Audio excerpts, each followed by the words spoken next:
Hey guys! Today we'll be recapping the manhwa I Became the Male Lead's Female Friend. Please like the video and subscribe if you enjoy it, as it really helps our channel grow. Now, let's dive in. Meet Dahlia Evelyn. Dahlia is the only daughter of a noble family, and at first glance, she has everything a girl could ever dream of. Wealth, beauty, and loving parents. Her future looks bright to those who don't know how her story goes. You see, Dahlia is actually a side character from a novel named The Silver Bell Lady. In the novel, she is barely more than an extra, always at the edge of the scenes, and never quite managing to steal the heart of the male lead.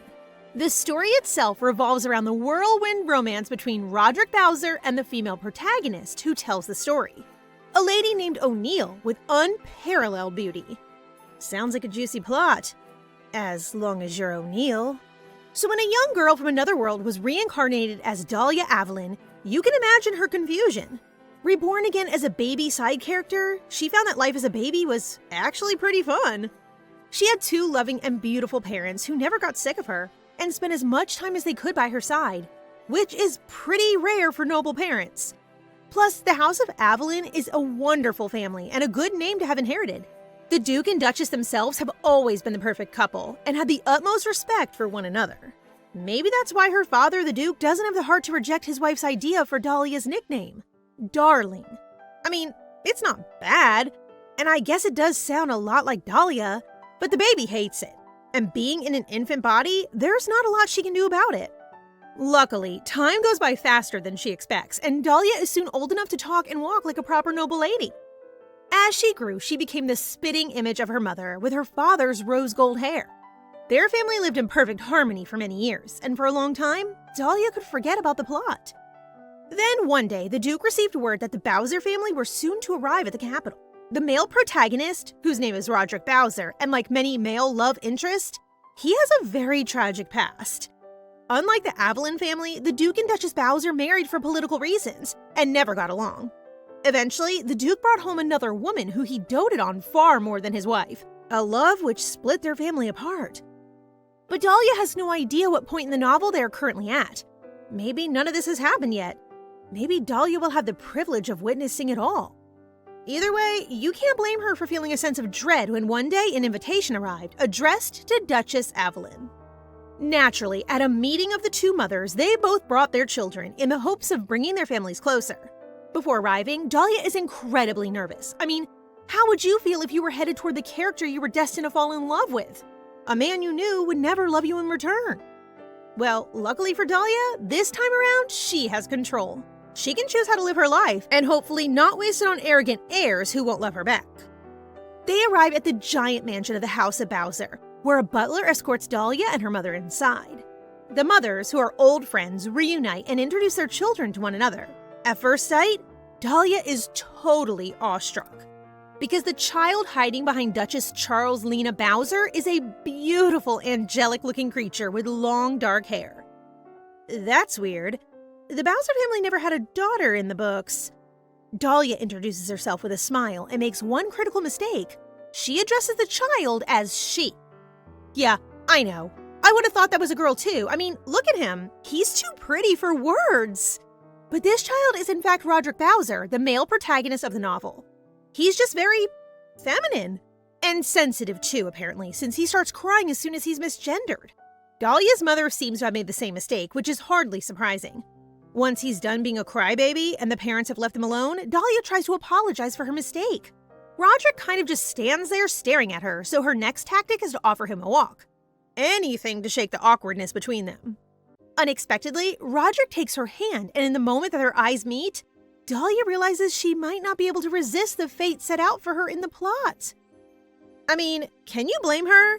Sure, he's a little girly, but that is definitely one handsome boy. I can only imagine what he'll be like when he grows up. An hour has passed, and the two haven't stopped holding hands. Damn, for a love interest, Roderick sure is awkward. I guess they only learn how to be charming and smooth later in life. The other thing that makes it kind of uncomfortable is that Dahlia has been so bowled by his cuteness that she can hardly keep a conversation. Plus, since she knows all about his family situation, there are only so many topics she can pick. After all, how mean would it be if she started talking about how happy her parents are when she knows his are always fighting? When Dahlia looks over at one point, she finds him crying. Oh, not again. I know they're children, but come on! Enough is enough already. But Roderick seems embarrassed and apologizes for being so weird. In a rare moment of vulnerability, Dahlia decides to hold up her hand and show him how sweaty it is. Weird flex, but okay, girl. He offers her a handkerchief, and after that, the tension kind of falls away. They start again with a proper introduction rather than the formality of prince and princess. The young boy seems surprised to find that she doesn't hate him. Once he started crying, he assumed that was it, that she would find him irritating and cast him aside. Poor kid. Clearly the treatment of his father runs deep. Dahlia reassures him that she doesn't hate him at all. In fact, she cries a lot as well, and there's nothing wrong with that at their age. After that, Roderick feels much safer by her side. He thanks Dahlia and even flashes a gorgeous princely smile at her when they shake hands. After that, Dahlia was quickly drawn in by his gentle nature and unexpectedly compassionate side. He's so different from the grown-up character presented in the novel. This kind young boy in need of a friend tugs on her heartstrings. But his situation is only going to get worse. As the details of the Duke's affair emerge, the Duchess will slowly go mad with humiliation and anger. And before long, young Roderick will become that cold-hearted prince from the book. Burdened with this knowledge, but powerless to stop the plot from unfolding, Dahlia feels incredibly guilty, especially after the day they spent together, where he always let her choose what to eat, what games to play, where to walk. It's a total contrast from the stubborn knight he's destined to grow into, who discards anything that isn't useful and has very strong opinions. Honestly, the more we hear about the grown-up Roderick, the less I like him. That doesn't sound like a love interest. Sounds more like a pain in the butt if you ask me. It makes discovering his interests and preferences very difficult for Dahlia. Although she is understanding, since the Bowser family are famous for training knights who are absolutely obedient and never question an order. It makes sense that he would push his preferences to the side, even at such a young age. But that doesn't make it any less sad. Instead, she decides to take care of him, paying careful attention to little signals of his interest and suggesting new games to see how he likes them. Slowly, he becomes more and more open towards her, and the two of them grow closer. Eventually, the two families sit down to have dinner together. The parents on one side and the kids on the other. Ugh, I can't imagine anything worse. It looks like they're about to have an interview. With the Duke absent, conversation soon turns to how the trio met one another. As it happens, Dahlia's mother originally came to the Empire for an arranged marriage with the royal family. But when Dahlia's father, a knight at the time, was assigned as her bodyguard, the two fell in love immediately and just had to be together. It's a beautiful story, well worthy of a romance novel, but as they're telling it, Roderick is noticeably quiet. While their parents are chatting away, they get to talking about their favorite foods, things they do and don't dislike, to try to get him more comfortable. I have a feeling that whole thing had more to do with jealousy about how happy her parents are, but sure, Roderick. We can blame it on the beans. Since the prince likes peppers and hates beans, and Dahlia is totally the opposite, they concoct a plan to switch their plates while their parents aren't noticing. It's kind of adorable how nervous Roderick seems. It's good for him to have fun and take risks like this. Dahlia clearly gets him out of his comfort zone and makes him live a little. Her mother thinks so too, although she's focusing more on Dahlia, especially since she knows Dahlia doesn't actually like beans either. Anyone can tell what's on her mind. Isn't it every noble's mother's dream to have her daughter married to their childhood sweetheart? It seems like that idea might not be too far from Roderick's mind either. The next day, while the two are playing together, Dahlia falls asleep, and her playmate sort of just watches her. Not in a creepy Twilight kind of way, but in a careful, affectionate way. While she's sleeping, he thinks about how beautiful she is, even though usually he's the one being praised for his looks. His mind starts to slip into darker thoughts about his father, so he stands up suddenly and decides to get some snacks for when she wakes. This poor kid is so clearly being abused. I wish there was something they could do to get him out of that family. Maybe then he wouldn't grow up to be the person from the novel and Dahlia could end up with him instead? Roderick's bravery runs out just as he gets to the kitchen when suddenly he doesn't know what Dahlia will like. Because of the dinner they had, he asks the staff to make him something with beans. They're all very impressed with the little kid wanting to eat beans, especially since they know their mistress hates them. Roderick is shocked. She was offering to take them from his plate before. He assumes it must be an old habit, and she's changed her mind these days. Yeah, okay, kiddo. Whatever you want to think. The Duchess Aveline catches him on the way out and spots the sponge cake on his tray. She confirms the same thing to him, that Dahlia hates beans. And boy, does that send him into a minor meltdown. Suddenly, he realizes that everything she's been doing for him, every time she made a choice just for his sake or lied to try and make him more comfortable. At home, he never has the option to choose between things the way Dahlia encourages him to. Not one of his wishes has ever been granted, so after a while, he just stopped asking. Being with Dahlia is totally the opposite of being with his father. But after this realization, will he grow more fond of her or less?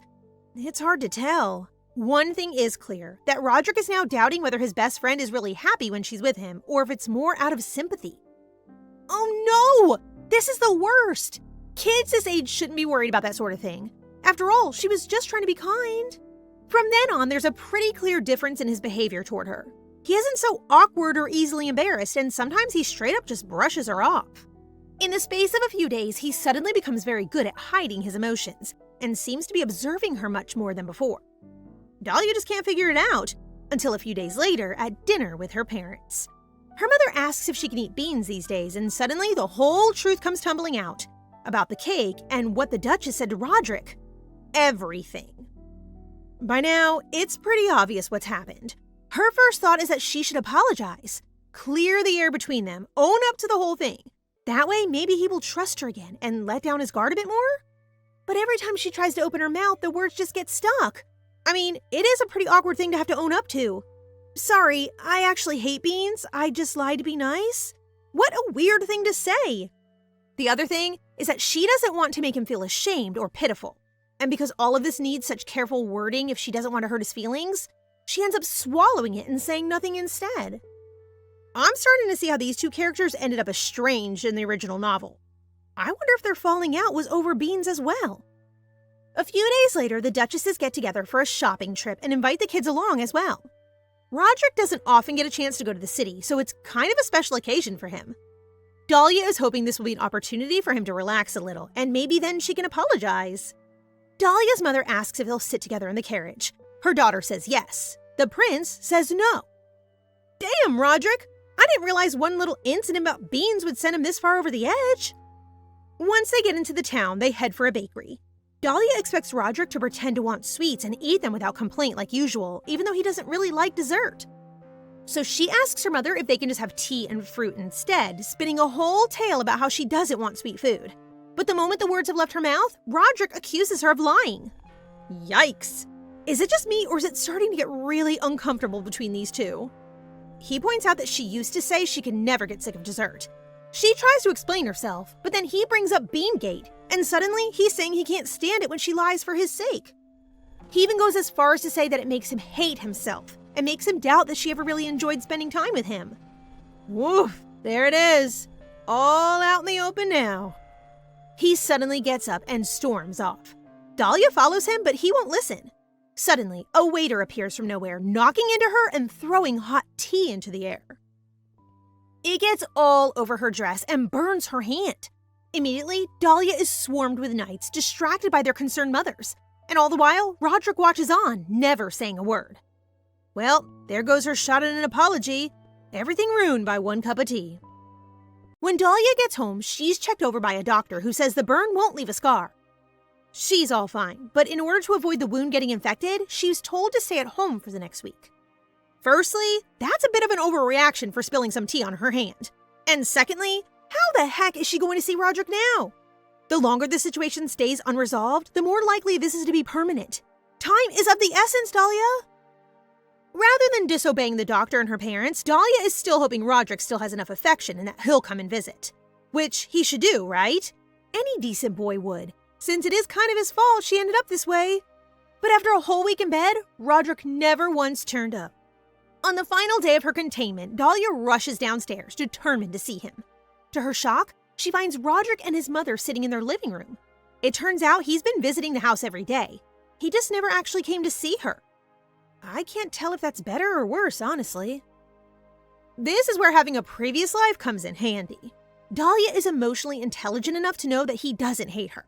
He just blames himself and feels too guilty to come in and see her. She's worried that storming in will have exactly the same result. So instead, she runs back to her room, climbs into bed, and starts crying as loud as she possibly can. Well, that's one way to get attention. After all the fuss, calling for her parents and screaming that it hurts, Roderick still doesn't show.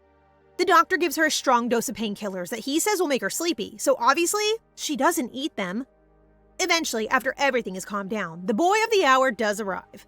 Quietly, while she's pretending to sleep. But instead of watching her like a guardian angel, he harshly asks why she hasn't been taking her medicines. What? Is this kid psychic? How did he know she wasn't taking the painkillers, let alone the fact she was actually awake?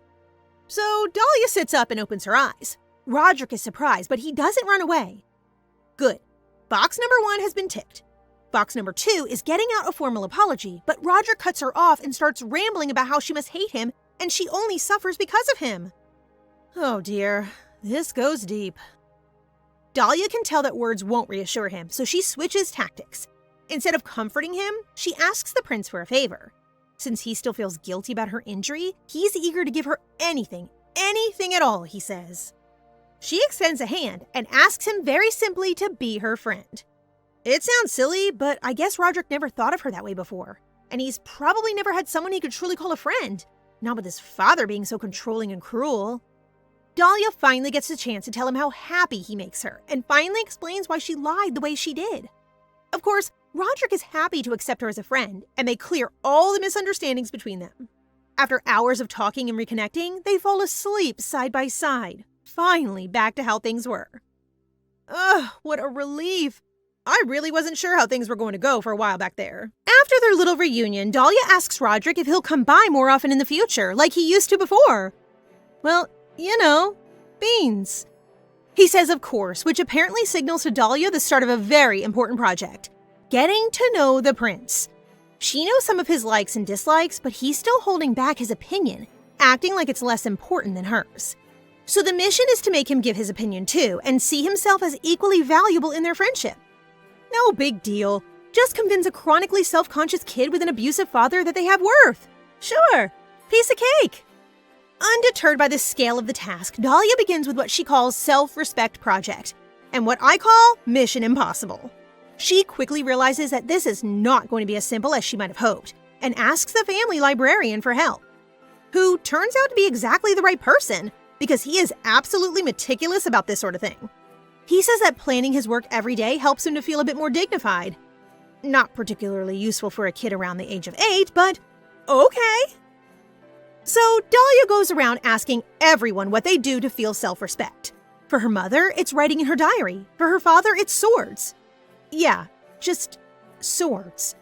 The butler actually has what's probably the best advice. Every morning, he looks at his reflection in the mirror and says out loud, "Today is going to be a good day." Isn't that sweet? The unfortunate side effect of this endeavor is that soon there's a rumor going around the house that Dahlia has low self-esteem.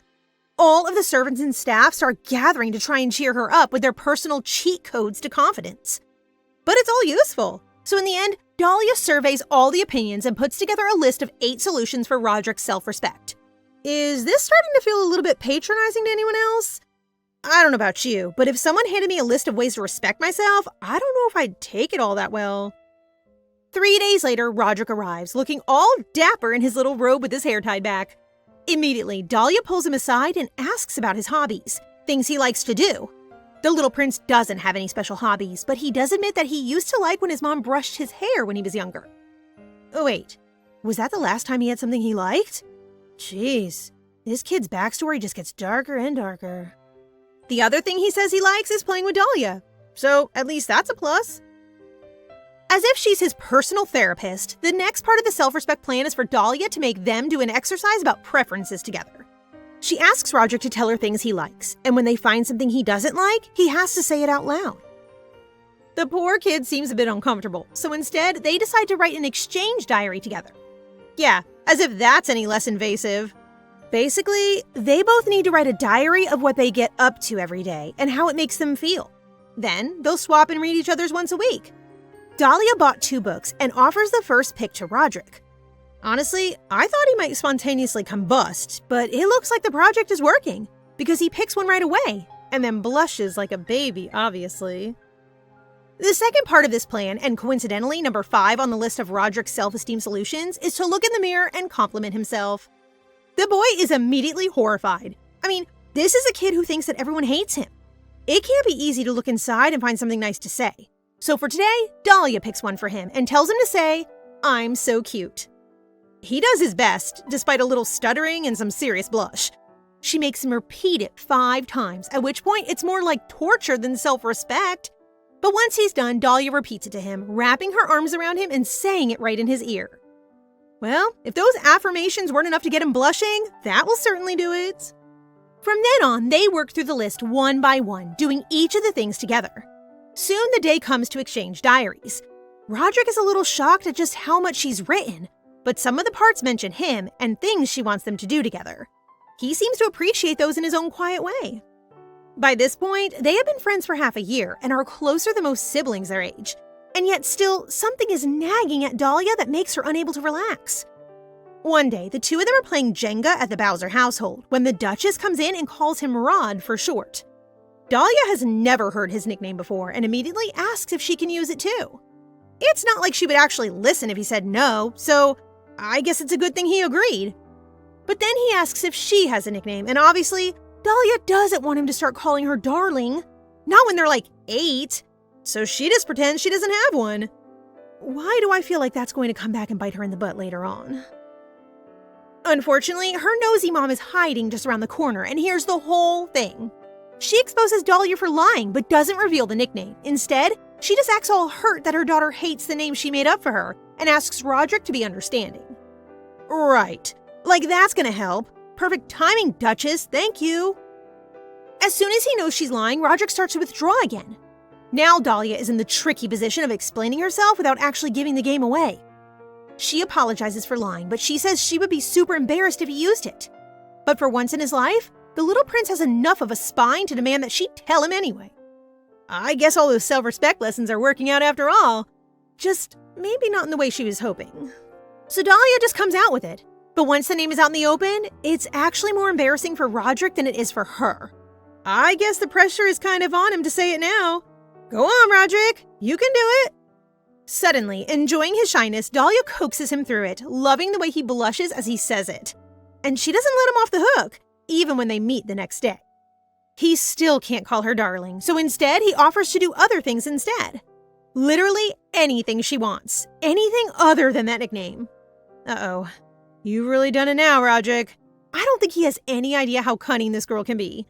Obviously, Dahlia immediately starts planning the best way to tease him and even gets him to double down on the promise of having him swear on it. Oh dear. The next day, she appears somewhat creepily and announces that she has decided what she wants.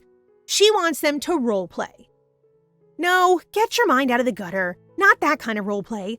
She wants the two of them to play house. Mommies and daddies. That sort of thing. Although as Roderick rightfully points out, they're a little old for that. Dahlia pulls the sympathy card and says she never did it when she was little because she had no friends. So of course now he has no choice but to go along with it. Only she also wants them to reverse roles so that Roderick is the mother and she's the father. She has him pretend that she just got back from work, completely ignoring his protest that maybe he should be the father since he is actually a boy. She even makes him put on a dress. To soften the blow, she promises to commit to her role and dress like a boy as well. And she does. But she's nowhere near as cute as Roderick when he comes out. Like, did that boy have a team of stylists or something? He looks so graceful and innocent. He tries to run away, but Dahlia encourages him to man up and get on with it. The sooner they finish the role play, the sooner he can get out of that adorable dress. The scene is set. These two are lovebirds in another world outside the imperial nobility who fell in love at first sight when they met at a festival. Roderick was her brother's fiancé at the time, but after jumping through hoops and obstacles, they made their match work. Wow, Dahlia has quite the imagination. Now newlyweds, the kids need to pretend they cannot live without each other, which is pretty easy for Dahlia. But someone as closed off as Roderick is going to struggle showing so much affection, especially under all those ribbons. From the moment they begin, Dahlia is relentless. She goes on and on about their love and how it's been ages since they last had a kiss. Give the poor kid a break, darling. He's already at his limit. But Dahlia doesn't know the meaning of the word chill and decides to push him even further. She asks if they can shower together, and when Roderick tries to refuse, he gets so embarrassed that he runs out of the room crying. Now you've done it. What was the point of all that self-respect practice if she's just going to dress him up and make fun of him? While he's having a little cry in the garden, Roderick does some thinking. That was definitely mean, and he knew he couldn't do it from the start. So maybe he should have just said no. But he just couldn't find the confidence to speak up. Even when she asked who was prettier between the two of them, he wanted to say it was her. He just couldn't. As the sun begins to set, Roderick decides to head back to the house and runs into a boy with green hair who mistakes him for a fairy. And you can see why. Even with all those ridiculous frills, the prince still looks beautiful. This is J-Ron Hayward, the youngest son of the famous Count Hayward. Because he's less talented than his older brothers, he gets bullied a lot. He was pushed to visit the Avalon mansion to make friends with their daughter, but he was afraid of the Bowser family and their reputation. While J-Ron's parents were talking with the Avalons, he ran away to the gardens and unknowingly bumped into Roderick, all dressed up in his pretty little frock. I hope for the sake of his reputation that he's a good actor. Now it's really time to roleplay Roderick. From the moment he lays eyes on him, J-Ron is entranced. Roderick tries to turn away, but he catches him, requesting a name. Roderick panics and gives him Dahlia's name instead. Well, at least he didn't give him his own. But how long is it going to take for J-Ron to meet the real Dahlia Avalon and discover this imposter? Meanwhile, the original edition is wandering in her house when she bumps into her mother, who is delighted to find a little carbon copy of her husband wandering the halls. She's on the search for young J-Ron, who is still on the run. The Duchess asks her daughter to search for him, and when she mentions the name, Dahlia immediately remembers him from the book. He's not an especially important character. Just like her, he exists at the edges of the novel. Wrapped up in her thoughts, Dahlia runs into Roderick in the gardens and immediately pulls him into her arms, covering his dress and hair with her blazer. She's obviously realized the danger of him being discovered, only she's a little too late. Roderick doesn't tell her this, of course. He lies and acts like he's never met the Hayward son, who is conveniently standing right behind them. Ugh, not again. This is going to become a tangled mess. Thinking quickly, Roderick grabs his playmate and tugs her away, running off together.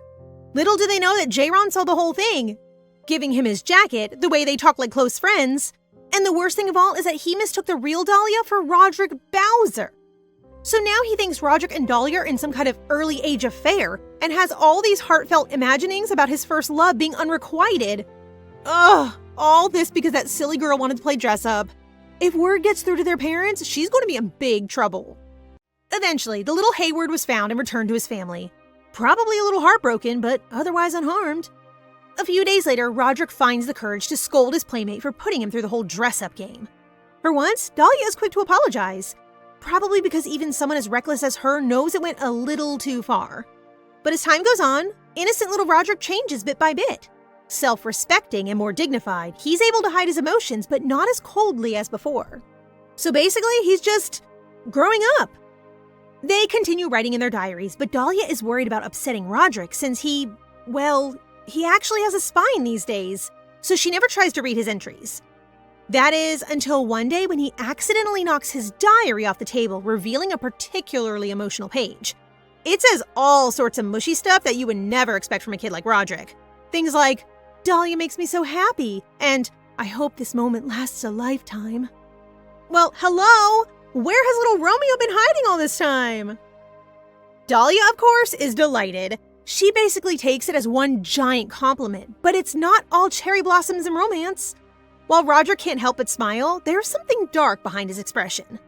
Little does Dahlia know, his father, the Duke, has been planning to return to the north, where the Bowser family traditionally resides for quite some time now. Roderick doesn't want to leave, of course, but he doesn't have much power to refuse. A few days later at dinner, the Duchess Avalon mentions that Roderick's birthday must be coming up since his mother has been busy preparing for a party and sending out invitations. This is shocking news to Dahlia. Not only did she have no idea his birthday was coming up, but she never actually knew his real age? And even more surprising, he's turning 10 years old. What? That little pipsqueak? But he's shorter than Dahlia and so dainty. How could he be turning 10? The last blow is when the Duchess mentions plans to have the two lovebirds dance together at the event, which means it's time to crack out her best shoes and dresses and learn how to dance like a lady. The kids take lessons together, which is totally adorable, since Dahlia is absolutely taller than Roderick and he's taking the lead. Roderick turns out to be a natural dancing star. Dahlia, on the other hand, is a travesty. She keeps stepping on his feet, and their dance teacher thinks she's going to embarrass her whole family at the party. So, no pressure, bestie. After their lesson is finished, Dahlia is in a bit of a mood about how much she fumbled, so Roderick suggests they go do something else to cheer her up. For some reason, his best idea is to go horse riding. I guess if you're a noble, that's basically the same as taking your bikes for a ride. But he doesn't realize Dahlia has a huge fear of horses from one time when she was little and got thrown off one. Ever the gentleman, Roderick suggests they ride together on the same horse, which is actually super smooth of him because he's an expert rider and she's afraid. Dahlia spends the whole time clinging to him from behind. I see what you're doing, Prince Bowser. Roderick takes them somewhere that can only be reached on horseback, with a beautiful hillside view of the palace. Some gardener told him about the place, which is the second or third time now Dahlia has heard about this person. The gardener said to visit the spot whenever he was having a hard time, to use the view to get rid of his negative thoughts. Wrapped up in the beauty of the moment, he starts to mention the possibility of him leaving, and then changes his mind at the last minute. You can see where this is going, can't you? He's not going to tell her until the very last moment, and Dahlia's going to be devastated. Ugh, I can't watch. On the way down, Roderick takes the path a little too fast, and his horse ends up tripping on a rock. Before she knows what happened, Dahlia has been thrown from the horse. The last thing she sees is Roderick reaching out for her, and then nothing. When she opens her eyes, the guards are all around them. Roderick is collapsed beside her, his body curled around hers to protect her from the impact. Oh no! What happened? Did he take the fall for her? Dahlia calls his name, but he's unresponsive. And above his eye, there's a single dribble of blood from some kind of cut. The guards speed them back to the Bowser Manor, where Dahlia waits by his bedside until he wakes up. None of their injuries seem serious, and already both of them have been treated by a doctor for minor cuts and scrapes. But clearly, the shock of the incident has left the young Avalon princess a bit shaken. While he's on bed rest, Dahlia visits the Bowser family every day to take care of her best friend. Every morning he insists that he's totally fine, which he very clearly is. I mean, how bad could his injuries have been? He had like one scrape. Regardless, Dahlia is unrelenting. One morning, she walks in to find the Duke Bowser by his bed with his hand raised as if he's about to slap his son. Dahlia doesn't think. She puts herself between the two and boldly stands her ground, even when the Duke challenges her. He even threatens to hit her too, but she's way too smart for that. She starts talking sweetly about how worried her family would be if she came home with a single scratch on her body, and what a shame it would be if her father stopped trading with the Bowser family. Atta girl, Dahlia! That's the way to get him. She manages to fend him off, but after that, the Duke won't let her visit very frequently. And even on the rare occasion that Roger comes out, he's very distant and seems to be avoiding her. Dahlia asks once or twice if anything is the matter, but the poor kid has got so good at masking that by now, it's impossible to tell what's really going on beneath the surface. Oh dear, something bad is coming. You can just tell. Finally, the day of Roderick's party arrives. Dahlia is all dressed up in her pretty pink gown, but can't find the birthday boy anywhere. She's a little worried he hasn't fully recovered, but gets distracted when her dad asks her to wait in the guest room while he talks to the adults. She's been there all of 2 seconds when the man of the hour arrives. And boy, does he look dapper. Seriously, look at that outfit. Give his stylist a raise immediately. He walks straight over to her and asks her to dance. Dahlia can tell something is wrong. His face looks all red, but Roderick insists that he's fine.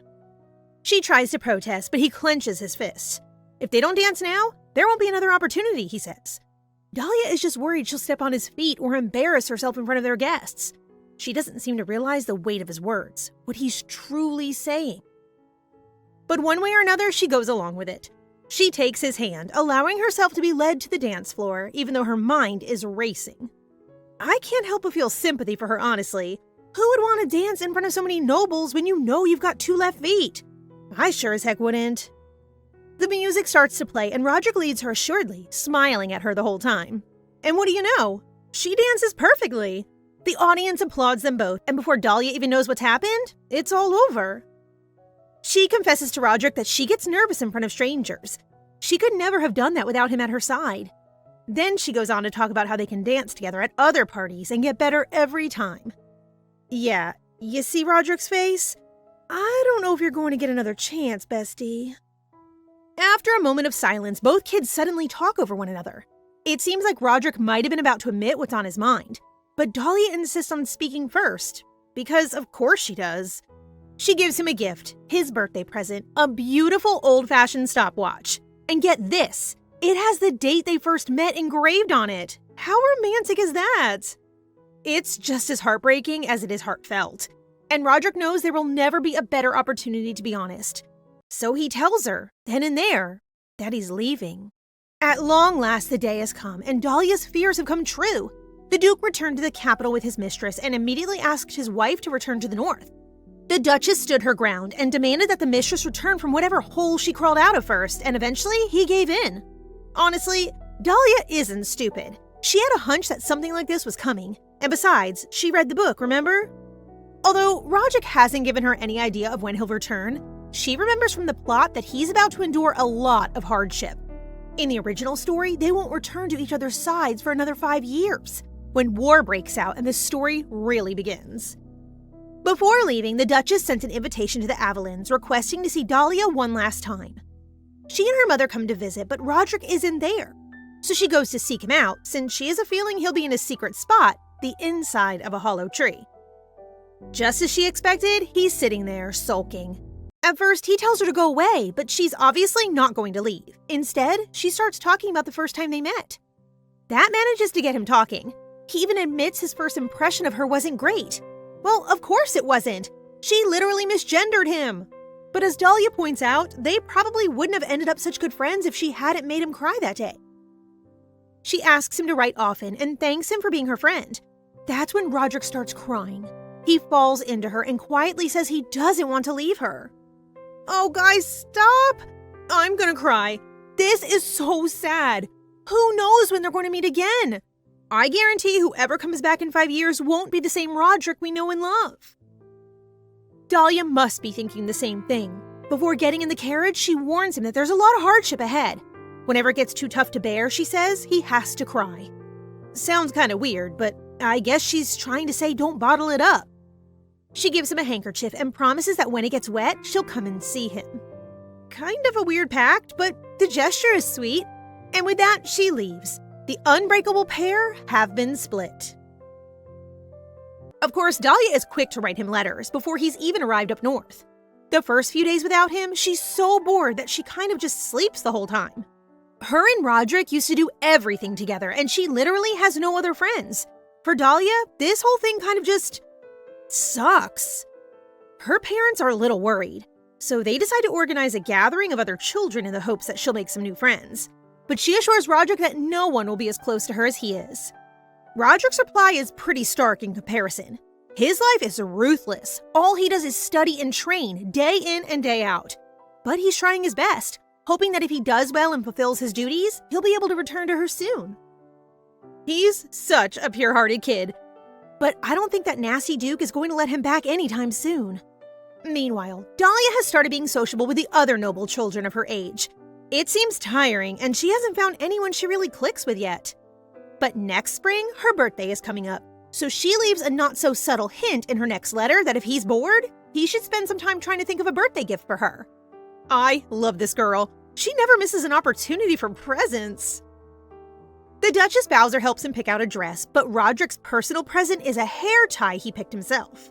Of course, she absolutely loves it, though I have a feeling she would have liked anything Roderick picked. She promises to wear it every day and wishes that on her next birthday they can see each other again. In their letters, both kids express a longing for the other that is far more mature and romantic for their age. Roderick is starting to imagine how different he'll be when they next meet. Maybe he'll be taller or bigger than she remembers. Dahlia doesn't like that idea at all. Like all little kids, she wants to be taller than him so that she has the upper hand. One day, she floats the idea of coming to the Duke's estate to visit for his birthday. But after that, there are no letters for a while. Eventually, he writes back, explaining that his father found out about their communication and took away all his letters. He says if the Duke found out that the two kids wanted to meet, he would be locked in his room. So it sounds like a no on the whole birthday visit plan. I mean, what did she expect? A rose-petal path to the north? The Duke we know would never allow that. They try and try again to organize a way to see each other. But as the years pass, it becomes clearer and clearer that they have no power against their parents. The situation at the Bowser estate gets worse and worse, and it becomes more difficult for Roderick to get his letters through. In the end, he sends one final letter, knowing it may be his last. Dahlia sends one too, addressed to a different name in the hopes that it will get through to him. She tells him not to worry and asks him not to forget her. Everything will be better someday, and they will see each other again no matter what it takes. Which is true. At least, according to the book, it will be. But Dahlia also knows exactly what he's going through right now. How his mother is slowly losing grip of her sanity in the face of her husband's adultery. At first, when they went up north, the Duchess and Duke would have quarreled far less. For a while, Roderick had some hope that they might live in peace. But then the Duke betrayed his wife, bringing home his mistress, who was heavily pregnant by now. It didn't break the Duchess. Not at first. She did her best to stay strong for her son, as all mothers try to do. But then all hell broke loose when she was framed for attempting to kill the baby with poison. One of the maids told the Duke that his wife had ordered her to place a small amount of powder in the mistress's drink every day, which would not only harm the baby but also kill the mother. The Duchess was shocked. She knew her husband was a villain but had no idea that he would believe such a thing, and even worse, imprison her for it, without even giving her a fair trial or any kind of investigation. In the end, the mistress had a miscarriage, and so all the rumors seemed to be confirmed. Roderick was the only one who stood by her side, knowing that his mother wouldn't hurt a fly. Slowly, after being thrown in a cell and refused visitors, the Duchess began to lose her mind. One time, Roderick went to visit her, and she confused him for the Duke. That's so sad! No child should have to watch their parents slip away like that. After some time, Roderick was no longer allowed to visit his mother. Supposedly, she was put on medication to help her mind heal, but he had no proof of that. Communication with Dahlia was cut off, and he couldn't even trust the maids who took care of him. So it's no stretch to say that within a couple of years, Roderick was left completely and utterly alone. Eventually, one of the butlers was kind enough to hand over Dahlia's final letter. In it, she wishes him well despite all the hardships, tells him it's not his fault, and reminds him to always just let it out when it all gets a bit much. Yeah, thanks, Dahlia, but I think if Roderick took that advice, he'd be crying every day. However, the encouragement in her letter gives him the strength to finally approach his father, in the hopes of clearing his mother's name. He walks straight into his office and says right away that the Duchess is not the kind of person to use poison. They both know that. The Duke seems completely unmoved, and calmly replies that anyone's nature will change under pressure. He conveniently ignores the fact that the pressure in this situation is him and his adultery. But anyway, Roderick tries a different tactic, assuring his father that he visited her often. If she was planning something, he would have been the first person to know. Again, his father shoots down this idea immediately. Apparently, he doesn't think his kid capable of noticing anything and thinks he's foolish for trusting his mother in the first place. Yikes! He really is a nasty guy, this Duke. Then he pulls out a little vial of poison, laying it out for Roderick to look at. It was found in his mother's room, he says, as if there's no way someone could have just planted it there. Roderick insists that when he last visited the Duchess, he didn't see anything like that in her room, not on the shelves where it was supposedly found. And he points out, even if it was his mother's, why the heck would she leave it somewhere so obvious? Yeah, actually, that's a really good point. The Duke must think everyone around him is stupid. What kind of criminal would leave the biggest piece of evidence out in the open like that? Roderick begs his father for time and resources to find the real criminal. After all, his mistress really did have a miscarriage, so clearly someone is out to get them. But the Duke will hear none of it. He comes straight out and says that he doesn't care who really did it. The point is, the Duchess has a reason to harm their family, so he decided to make an example out of her. After all, if someone that close to the Duke can be disposed of so easily, what could happen to Roderick, his own son? Oh my god, that is evil! This guy can't be human. How could you say that to your child? He even makes fun of Roderick, saying that he's become more like an Evelyn than a Bowser. What he needs is a bit of re-education, the Duke says. And then he says something truly chilling. Hasn't Roderick ever wondered why all the Bowser Dukes have been so alike? How they all end up acting so inhuman and cruel? He throws his son over to a pair of guards and tells him with a terrifying smile that soon he will be just the same. Okay, this is actually a little scary. What kind of messed up family is this? What kind of person openly admits that they're cold and inhuman and then goes ahead and makes their kid the same? This guy is seriously twisted. Roderick is thrown to the ground in a small dark cell as the doors close before him.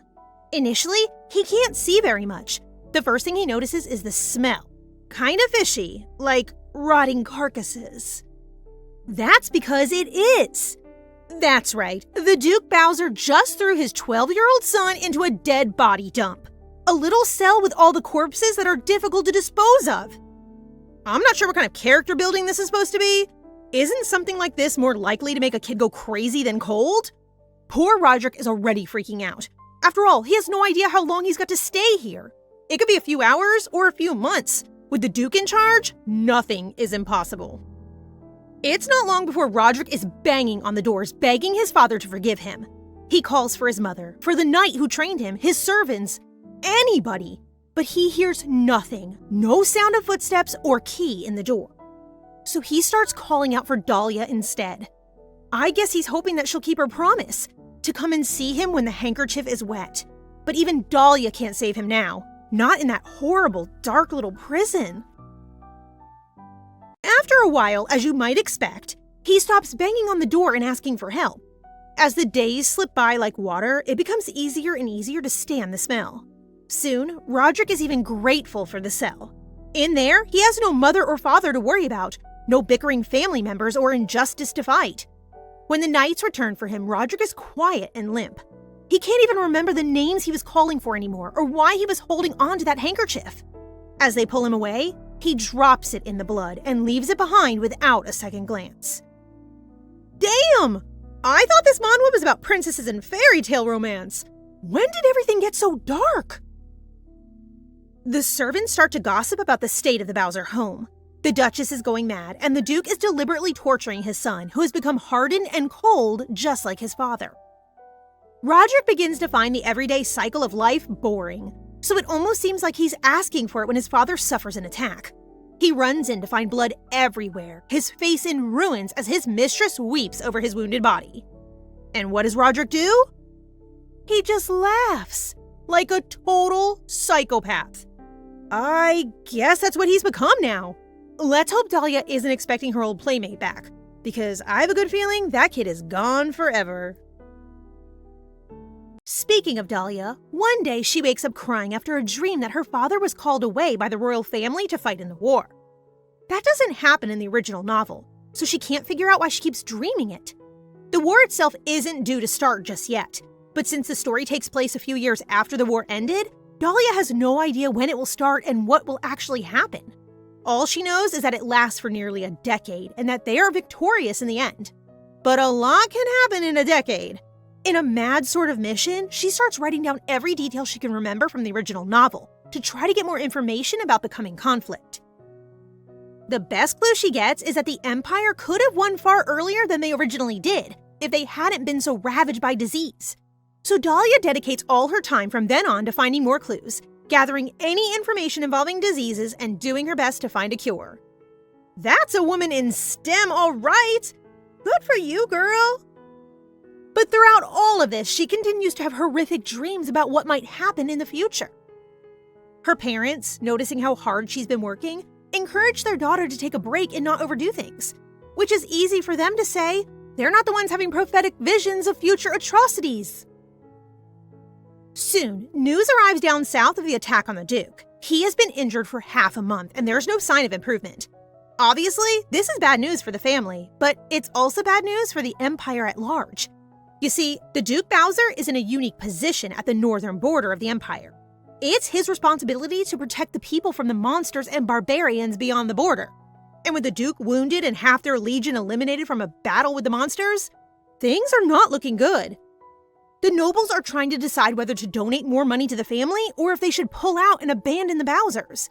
It seems like all of Dahlia's work and investigation so far has been building up to this moment. She approaches her father, knowing that he's going to call a formal meeting about the Bowser family soon. So she asks if she can attend herself, which seems like a long shot if you ask me. I mean, we all know Dahlia is clever, but who would let a random noble's daughter walk into a meeting full of generals and dukes to decide the fate of the Empire? I probably wouldn't. But as ever, Avalon is nothing if not obsessed with his daughter, so it probably won't surprise you that he agrees to let her attend. The Avalon family is known for their merchant background, so Dahlia understands that the vassals won't assist the Bowser family out of mere sympathy. During the meeting, she presents all the evidence and research she has gathered, proving that nearly half of the kingdoms have allied with Roendel, the Empire's enemy, and confidently states that a war is likely to break out in a few years. As expected, everyone thinks that she's just overthinking since they believe that even if more kingdoms unite, they are no match for their empire, which our girl acknowledges. However, she encourages them not to disregard the possibility, and if it does happen, she knows that the House Bowser will be a great help. They believe that the chance of a war breaking out is low, so they think that if they can help the Bowsers now, they might just face a huge loss. But who says they'll offer their help without expecting something in return? Of course, Dahlia has something in mind to gain as well, and that instantly draws everyone's interest. She happily mentions that they will request authority over the Bowser Guard. House Avalon has never been involved in a war, but House Bowser has many seasoned knights. If they assist the Bowsers, they will help them recover, and if they end up winning the war, Dahlia boldly claims that they'll share half the glory. Surprisingly, these grown-ups take a child's advice to heart and decide to take a chance. The only catch is that they don't know whether the House Bowsers will grant them military power. It is not supposed to be easy, considering that they are asking for authority over House Bowser's central force in exchange for financial support, but Dahlia trusts Roderick will not perceive this as a threat. She said what she said, and yup, Roderick just accepted her proposal without a second thought. This totally triggered all the vassals of House Bowser, and you could feel their pride taking a major hit. I'm so relieved this cutie hasn't totally lost it. Most noble families have turned their back on them, so if they have any other solution, then he is ready to hear them. But all he gets is straight up shade about how he's just like his mom, who's got zero dignity. Wild! This triggers him to wreck the table with his magic-infused sword because, in this family, it's all about who's got the power. By proving his strength, he makes it clear that they have to follow his lead. That's right, let them know who's in charge. Dahlia is thrilled to receive Roderick's letter accepting her offer, so now all they need to do is send supplies to the north. Next on her plan is to meet someone in a very shabby place. She bangs on the door, and when a freckled lady with red hair opens it, our girl straight up flexes her insane wealth. 120 million gold. No biggie. Hestia Eustace is a gifted person, and in the novel, she'll be the first to discover a cure for the Empire's plague, and then takes on the position of head healer for the Imperial family. But she's really obsessed with money. After graduating early with top grades from the Imperial Academy, she decided to take a job at Count Jorbin's pharmaceutical laboratory. However, Count Jorbin becomes envious of Hestia, who is more brilliant than him, so he steals all her medicine formulas and kicks her out. Dahlia then persuades Hestia that if she helps her, she can give her more gold, and given the girl's obsession with money, they continue their conversation inside her home. Dahlia gets straight to the point, knowing that Hestia has been researching a contagious disease that her late grandfather was working on. Dahlia also knows Count Jorbin has blocked all investments, which is why she has temporarily stopped her research. Dahlia shows Hestia a gold-filled bag, offering to fund both her research and monthly living expenses, and guarantees that if she discovers a cure, she will provide Hestia with the best laboratory in the Empire, as well as a noble title, so that even Count Jorbin will be unable to disrespect her. Seeing the crest of the House of Avalon stunned Hestia, prompting Dahlia to properly introduce herself and emphasize her intention to invest in her, which excites Hestia so much that she takes Dahlia's hands, declaring that she is her master and assures her that she will develop a cure within 5 years. Soon after, when Dahlia turns 17, they get a letter from the Imperial Palace, and the war begins much more quickly than in the novel. The day has come for her father to say goodbye before heading to the war. Dahlia wraps her arms around her father, who's feeling a bit guilty about putting such a big responsibility on her due to his absence, and she reassures him that she will safeguard Avalon. Meanwhile, her mother, filled with sadness, begs her husband to ensure his safety, and he embraces his family, prompting that he will be back as quickly as possible. Dahlia then watches her father's carriage leave, hoping for his safe return. It's been a year and a half since the war started, and the knights at the Imperial garrison finally identified the commander in charge of the Allied kingdoms and decided to finish him off quickly. So, the Crown Prince, who's the commander-in-chief of Hipperonia's Imperial army, asks anyone who can bring him the commander's head. Out of nowhere, 18-year-old Roderick Bowser steps up and volunteers, which causes the knights to react because he is too young, and the task is too dangerous for him. Goodbye to the long-hair cutie, and hey there, handsome sleek boy. However, the Crown Prince stops them all and asks Roderick directly if he can do it, and he says yes without hesitation. Despite all the doubts, when they all see Roderick walking back, holding the commander's head, the knights react favorably, proving that the House of Bowser is still powerful. Duke Avalon is totally over how everyone is celebrating when not too long ago they were all convinced Roderick was a goner. He decides to step outside for some fresh air when he is taken aback to see Rod hiding and bleeding. Dad-in-law to the rescue! When everyone first gathered for the war, Duke Avalon was taken aback to see Roderick again. Unlike before, when he was just a fragile little kid who always smiled with Dahlia, now he kills without any emotion. His eyes have that cold look, almost as if they were empty, which reminds him of Duke Bowser. Duke Avalon made several attempts to chat with Roderick, but the boy always appeared a bit uneasy. However, tonight, he can't bring himself to look away as he sees Roderick in distress. He supports him in walking, and as a dad himself, he gently reminds Roderick that it's perfectly fine to lean on others when life becomes difficult. He then mentions how Roderick and Dahlia are alike, both keeping their burdens to themselves. This discovery brings a warm smile to Rod's face as he finds a connection with Dahlia. Excuse me, sir, if you're hurting, then why you gotta be so cute? Anyway, I'm really happy he didn't forget Dahlia.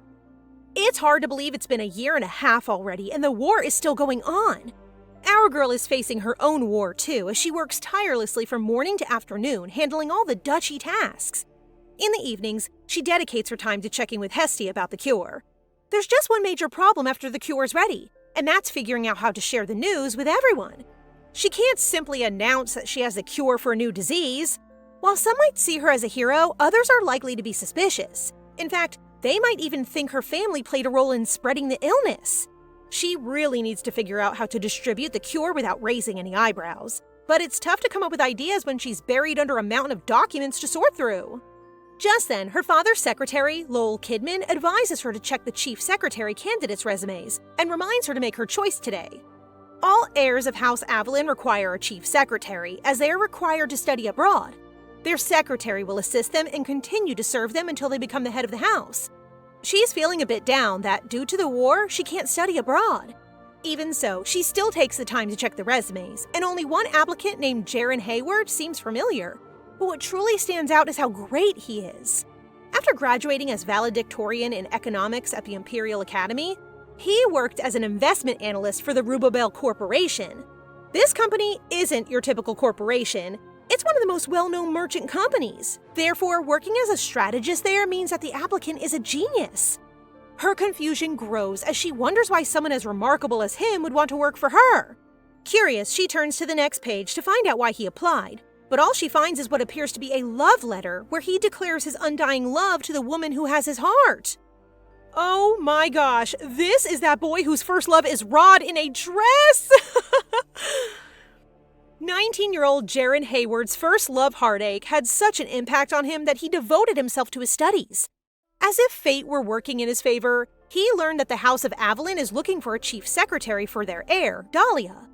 Jaron totally gets that the lady is probably struggling since her dad is off at war and she's stuck handling all the duchy stuff. But the way he's picturing Dahlia with black hair is just so funny. He believes that this is his time to become someone Dahlia can rely on. So who is going to tell him that his first love has gone to war? Jaron finally arrives at the Avalon Duchy, feeling a mix of excitement and nerves as he prepares to see his first love after 8 years.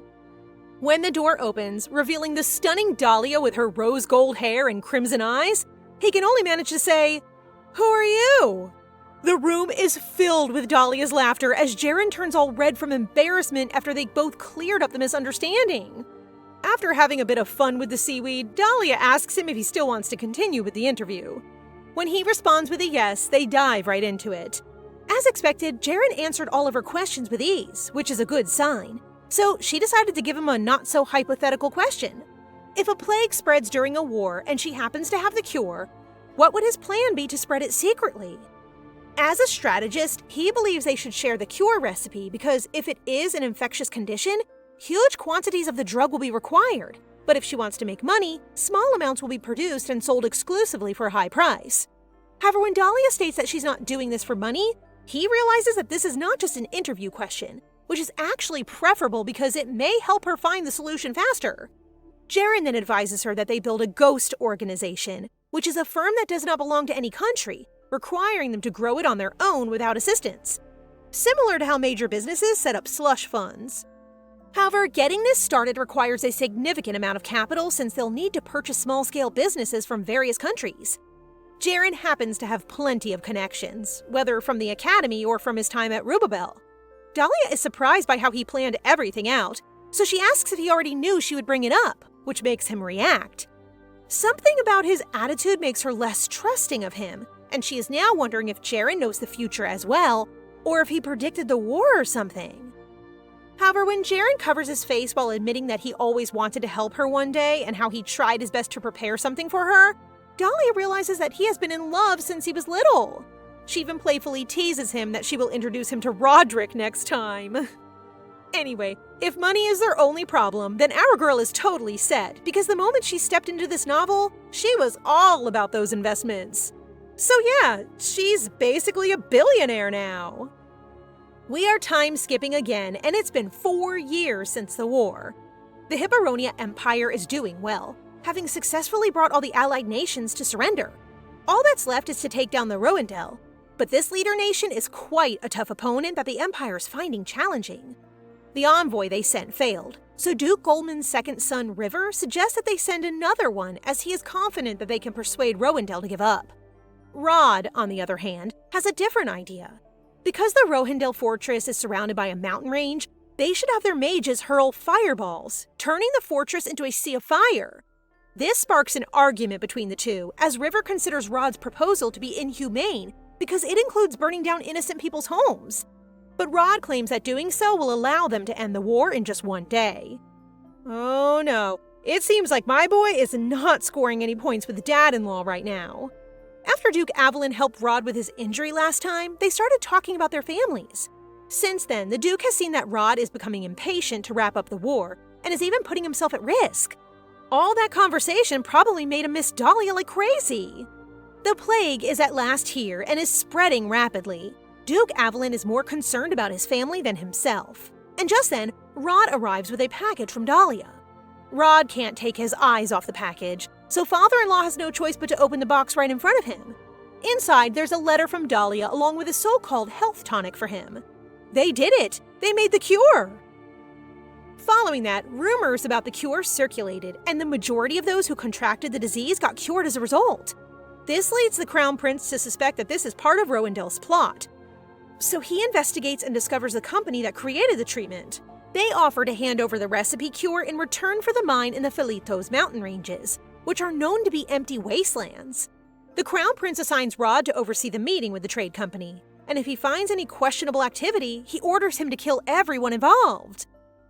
Oh, are they finally meeting after so many years? But for real, the Crown Prince has some trust issues. My girl is saving lives here, you know? Rod doesn't blame the Crown Prince for being cautious, but he wonders why he put him in charge of this when Duke Avalon is supposed to be in charge of negotiations. He then recalls the tonic Dahlia provided the Duke, leading Rod to believe that this has something to do with her. This prompts him to instruct his knights to disguise themselves as assassins, and during the negotiation, he directs them to kill all of the Crown Prince's men in case Dahlia is truly involved. Wow, he isn't even sure yet he's doing it all to protect his girl.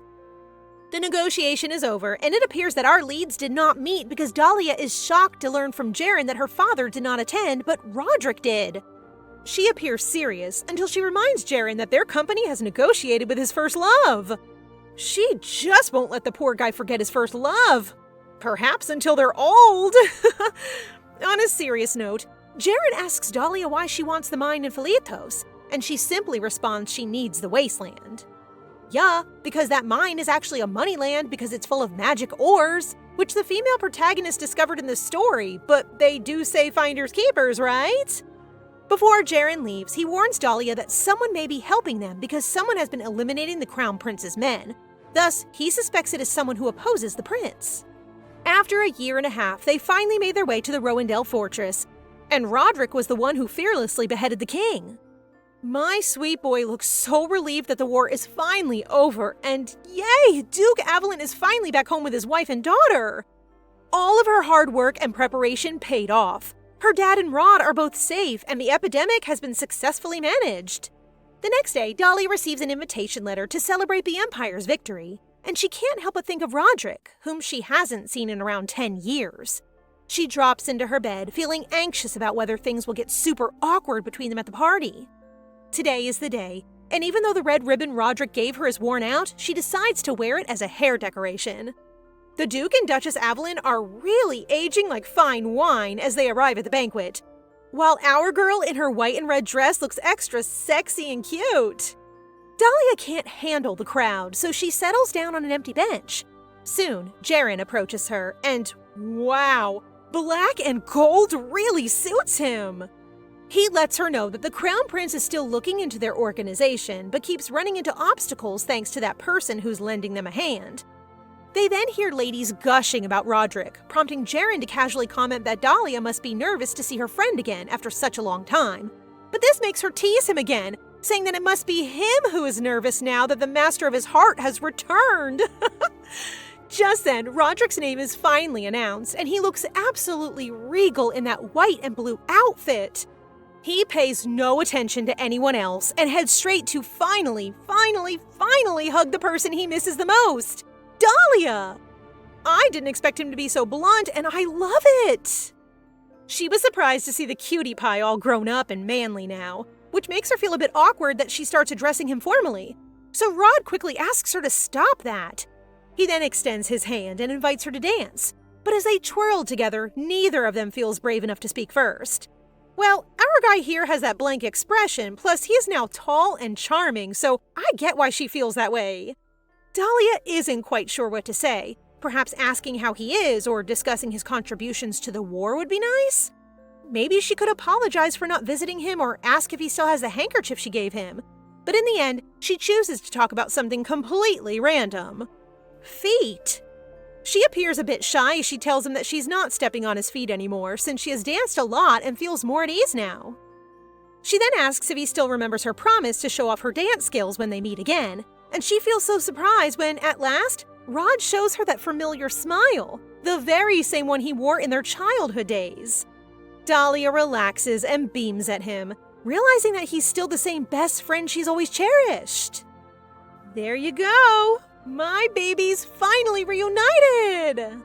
Dahlia is pleasantly surprised when Rod notices the red ribbon in her hair, so she lightly asks if he still remembers it. This makes him shyly say that he does, since he chose it himself, which brings a big smile to our girl as she realizes he remembers something from years ago. He twirls her around with a smile, complimenting how lovely the ribbon looks on her.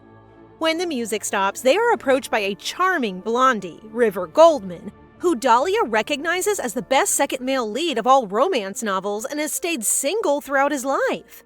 This was the good boy who had a little disagreement with Rod during the war. She is now beaming and waiting for Rod to introduce her to River, but uh-oh, my guy looks annoyed right now. So she decides to speak with River herself and make an introduction. The charming gentleman kisses the back of her hand and introduces himself with a warm smile, while Dahlia asks him to just call her by her name, which he does with a hint of shyness. She thinks he's really cute and handsome, and the fact that he's a second son makes him seem like the perfect husband for her. So she's now considering him as a potential partner. Oh, I totally forgot that our leads aren't in love yet. At least Dahlia isn't. Dahlia is all smiles while chatting with River, but Rod isn't in favor of it, so he interrupts their conversation, causing River to apologize and step away, leaving the two alone. Our girl is really upset and goes straight to Rod to talk about how rude he was to River. Rod just responds by asking if she likes River so much that she can't stop smiling, and then he makes a comment about her standards dropping. I'm supporting Rod in this situation. Someone is getting jealous already. The two head outside, where Dahlia is trying to explain that she's just being polite with River. Meanwhile, our cute Rod has his arms crossed and is sulking because he doesn't believe her. She keeps sharing her take, and eventually she acknowledges that perhaps it is indeed her fault for neglecting her friend, whom she hasn't seen in years. With a playful tone, she declares that she won't be swayed by anyone else when the most handsome man is right beside her. She keeps complimenting Rod, highlighting how much more capable and esteemed he is compared to River, all while wearing that sweet, apologetic smile, which makes him give in and forgive her. Now that's done, Dahlia brings up that his mom, Duchess Bowser, is actually staying with them. The Evelyn family welcomed the Duchess into their home, understanding that she had been unfairly accused. Despite her struggles, her mother did everything she could to support her recovery and reassure her that she was in a safe place. I'm totally glad they took action, and Dahlia's mom is just wonderful. A great wife, an amazing mother, and a fantastic friend. As time went on, Duchess Bowser slowly became her usual self again, but Dahlia couldn't help but feel concerned because Roderick seemed to have forgotten about his mom and never looked for her. But looking at his expression now makes her think otherwise, so she keeps sharing about how his mom enjoys going for walks these days and has taken up a flower arranging hobby. She doesn't want to pressure him into seeing his mom, but she does want to offer him the choice. So she mentions that if he's curious about how his mom is doing, he's welcome to visit the Evelyn estate. Today, Dahlia is excited to show Rod the Evelyn garden and how it remains just as beautiful as it was before. His mom then arrives and is so delighted to see how much he's grown while she gently plays with his hair. With that warm smile, she asks if they can go for a walk together, making Rod look at her with those tired yet hopeful eyes before saying yes. Meanwhile, Dahlia watches the mother and son with a sense of relief and quietly steps away, giving them the space to reconnect. After a bit, Rod finishes his chat with his mom and goes to find Dahlia, spotting her sitting on a bench. The two of them decide to take a walk, and she shares that she didn't expect him to actually come since he never asked about his mom. Rod shares that he got busy, and she understands, considering he had to take care of the Bowser family for his father and also had to fight in the war. The mood is just right, with those pink skies and Dahlia's hair dancing in the wind, as she excitedly says how they should have fun while he's still in the capital. She might take him to some great restaurants, and she's also excited to introduce him to her friends, Hestia and Jaron. She takes his hand and hopes that their time together will help him lighten his burdens. She truly wants him to be happy, regardless of what path he chooses, and she is confident that she'll be there to support him. Our girl be saying such sweet things that she'll have all of us falling for her, and she expects Rod won't too? Rod is taken by surprise when Dahlia wraps her arms around his neck and leans in for a kiss. But friends, sorry to disappoint you, that part is merely a dream.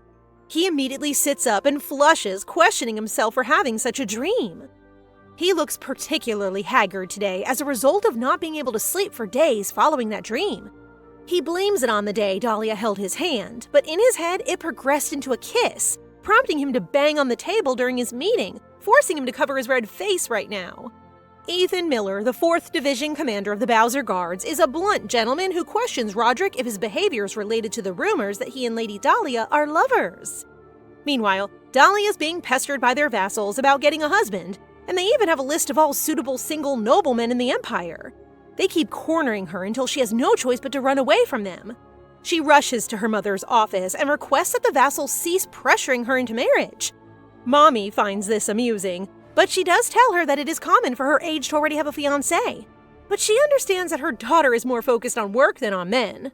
She playfully squeezes Dahlia's face, knowing that she has high standards, and reassures her that she has no intention of just picking any random man for her. Dahlia feels a wave of relief, but then she suddenly freezes in confusion when her mom brings up Roderick. Sweetie, you better follow your mom, 'cause mothers know best, okay? Okay, good. Her mom once considered arranging their engagement, and she even discussed it with Duchess Bowser. However, Dahlia just can't picture having Rod as her husband because it would feel really awkward for her. Mommy shares that the engagement was called off before they could really take it in due to the situation with the Bowser family. She reassures her daughter that there's no rush and believes she'll find her soulmate when the time is right. Jaron and Hestia are in Dahlia's office now, where she's showing them the portraits of her potential suitors that her vassals have selected. She's asking for their help because she really doesn't want to marry just any guy. When the two ask what her ideal type is, Dahlia quickly responds that it's her parents and starts sharing the story of how her mom, who was meant to marry a prince, fell in love with her dad, a knight assigned to escort her. They eventually fell in love, and since their relationship is forbidden, her dad decided to become a duke, which he had previously turned down, so he can steal the prince's fiancée. Fortunately, the heavens were on their side and they happily married, and their love brought fruit in the form of Dahlia, the stunning and talented woman. Jaron and Hestia look so done with her and only want to know her ideal man in detail, prompting our girl to begin enumerating how she wants someone attractive and sweet. She should be his first lover and more. Basically just Rod, but she doesn't know yet. Jaron has to stop her yapping and remind her that no one will ever match her description. Dahlia wonders what their ideal type is, and Hestia responds simply, someone rich, whereas Jaren is looking for someone pure and innocent with long black hair and large eyes. Just say you want a female version of Roderick, we won't judge. Anyway, Jaren mentions the rumors circulating in the capital that Dahlia and Roderick are in love, which causes her to spill her tea before questioning where this rumor is coming from. Well, ma'am, you two kept dancing throughout the ball without changing partners. Jaren believes Roderick is a good choice, but Dahlia quickly cuts him off, declaring that they are only friends. She also notes that she cannot marry Roderick because he's the oldest son, making both of them heirs to their families, complicating the issues of their successors, prompting Jaren to suggest that they can have 2 babies, as if childbirth in this era is easy. She also mentions that she'll need to travel frequently for business, while Roderick will be stationed at the northern border. This means they'll become a long-distance couple, which isn't ideal for her because she wants a joyful life together with her soulmate. Dahlia is also confident that Roderick feels the same way and will dismiss the rumor as absurd. It doesn't matter if Rod likes her or not because she knows he thinks marriage is a burden. When they were kids, Rod shared his thoughts on marriage, saying it can lead to pain because there's always a chance that someone might change their mind, and that can hurt, just like what happened with his mom. He then expressed with a relieved tone how happy he was that he and Dahlia are friends, because no matter how many times they argue, they can always make up, which means they can stay together for a long time. This is when Dahlia decided to be the friend that Roderick can always count on. Wait, so he was the one who put her in the friend zone first? It seems like these two besties are in sync because Roderick is now letting his comrades know that the rumors aren't true. However, Ethan still thinks that maybe Lady Dahlia likes their commander since he has noticed how extra sweet she is to him. The others also mention that, from what they know, she is really selective and would even turn down young nobles who tried to approach her. They keep insisting on this, prompting Rod to tell them to stop. But he gets interrupted by this blunt, handsome man who confidently claims that Dahlia likes him. This thought immediately resonates in Rod's mind, but ultimately, he still believes it's impossible. He clearly states that he and Dahlia will never be lovers because he knows her better than anyone else, and that friend of his has really high standards. It's the kind of love that can only be found in novels. He still remembers how Dahlia was. So cute. Dahlia is at a party to interact with other guys, hoping to put the rumors about her and Rod to rest. But it seems like no one is brave enough to approach her at the moment. Everyone is definitely afraid of your guy. She's feeling annoyed because the guys are only giving her those sneaky looks, but no one is actually approaching her, so she thinks it's best to head home. However, she is really surprised to see River at the party. When he comes over, he explains that he didn't plan on coming, but with a blush on his face, he admits he came because he heard she would be here. This makes Dahlia feel so flustered, and with the fireworks behind her, her heart is bursting with colors as well as she realizes that she might have just found her soulmate. Dahlia and River enjoy a friendly chat, and she shares how her father has spoken highly of River's bravery and contributions during the war, which has left him feeling flattered. She also knows that he and River have had their disagreements, which River admits, but it seems he holds Roderick in high regard and admires how he became a swordmaster at such a young age. Dahlia proudly tells him that Rod is an outstanding guy, which causes River to smile and realize that she must know Rod better because they are childhood friends. She denies this, claiming that she hasn't spoken with Rod in 10 years and only recently reunited at the ball. But River disagrees, claiming that people dwell on memories, so even though they haven't been together for 10 years, he is certain that Rod still has some traits from back then. Aw, this guy seems like a genuinely kind guy. Can our girl have both? If not, give me River. As the two of them dance, Dahlia feels a sense of joy knowing that River is a good guy. But her mood shifts when he asks if she and Roderick are in a relationship, so she quickly denies this. Upon hearing this, River can't help but smile with relief, expressing how glad he is before saying his goodbye to her. Even after the party has ended, Dahlia still has questions as to why River said he was glad, leading her to assume that he is glad there is no relationship between her and Roderick. She's now squealing and hugging a pillow as Roderick sits there drinking tea, wondering whether she's gone insane. She is the one who burst into his office out of nowhere to discuss the war merits that the House of Avalon should receive. But given how distracted she is, he suspects it's because of the rumors about them. Anyway, he urges her to be serious now and talk about business.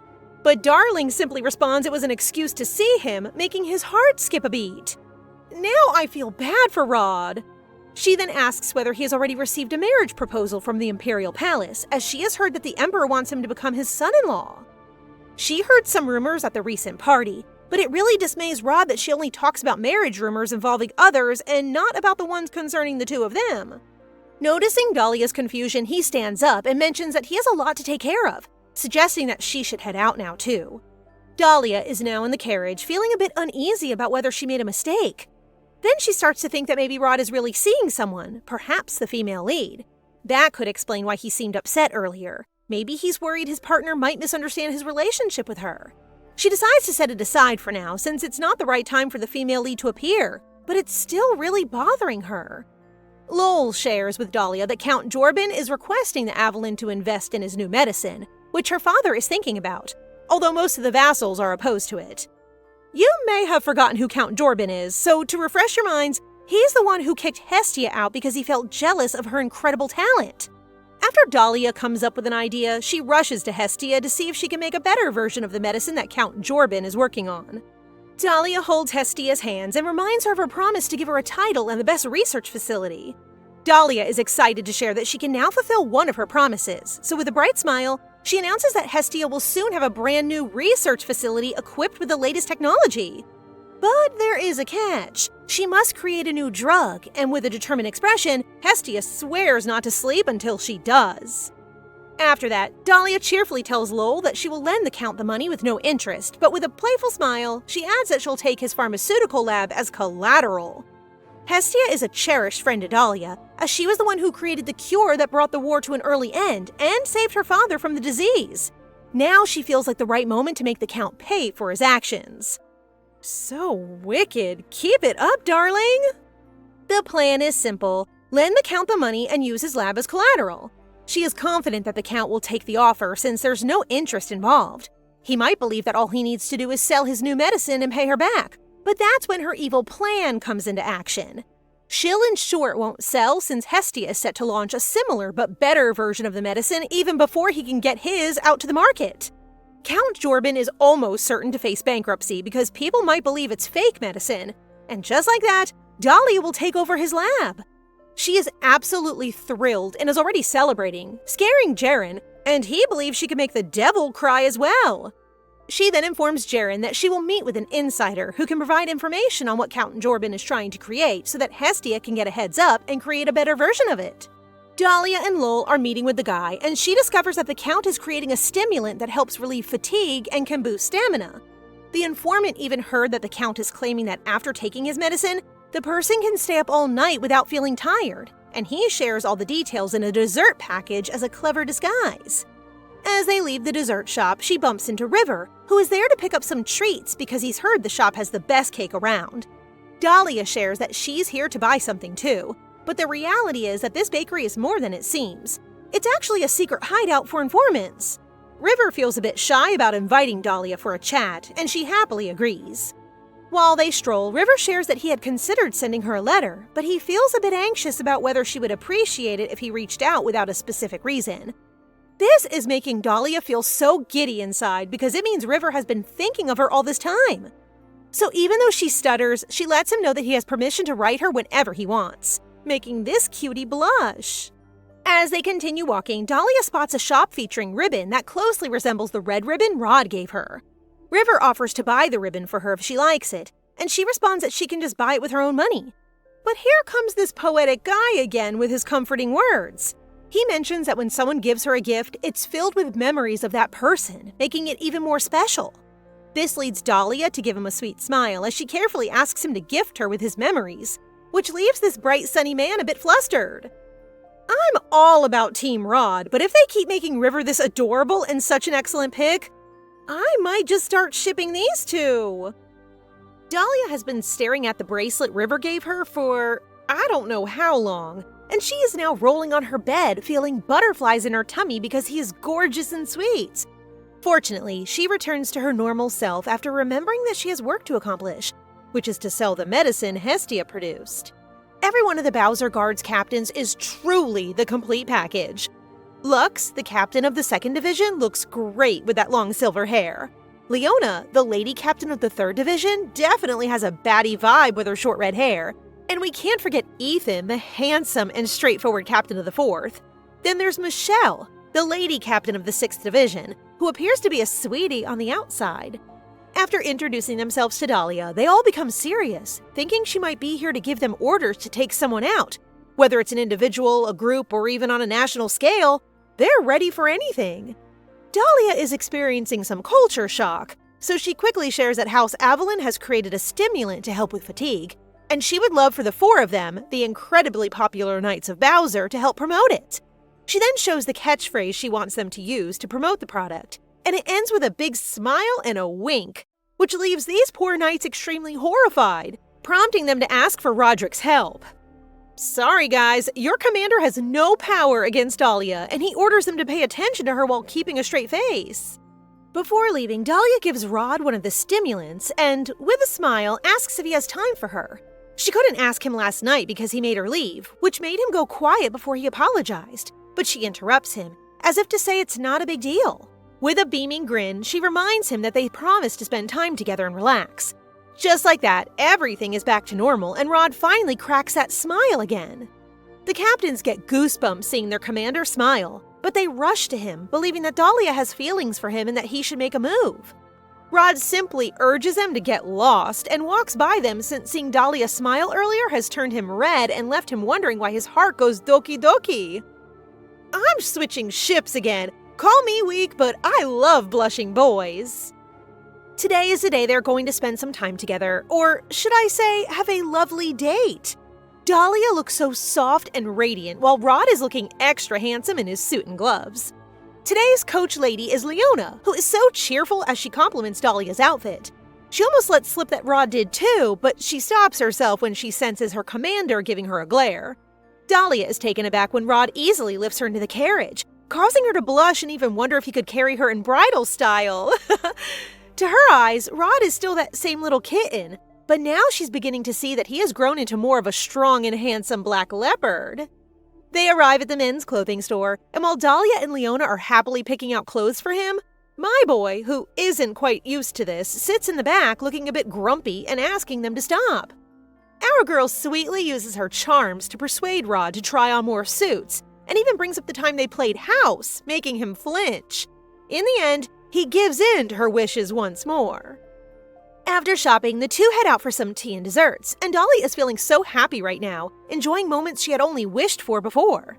With a cheerful smile, she asks him if they can do this again next time, prompting Rod to return that smile as he replies that he would love to. He truly seems to be the happiest when he's with her, doesn't he? Cutie. She then wonders if he will wear the suit they bought today during the peerage ceremony. And when she hears that he will, she feels thrilled and confident that he will surely stand out since she is the one who chose it.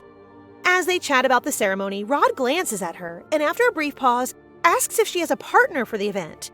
Her response shifts the mood as she reveals that she's actually going with River. His brows furrow as he can't believe she's going with another man instead of him. That definitely crushed his heart. You should have followed your captain's advice to make a move. Now it's too late.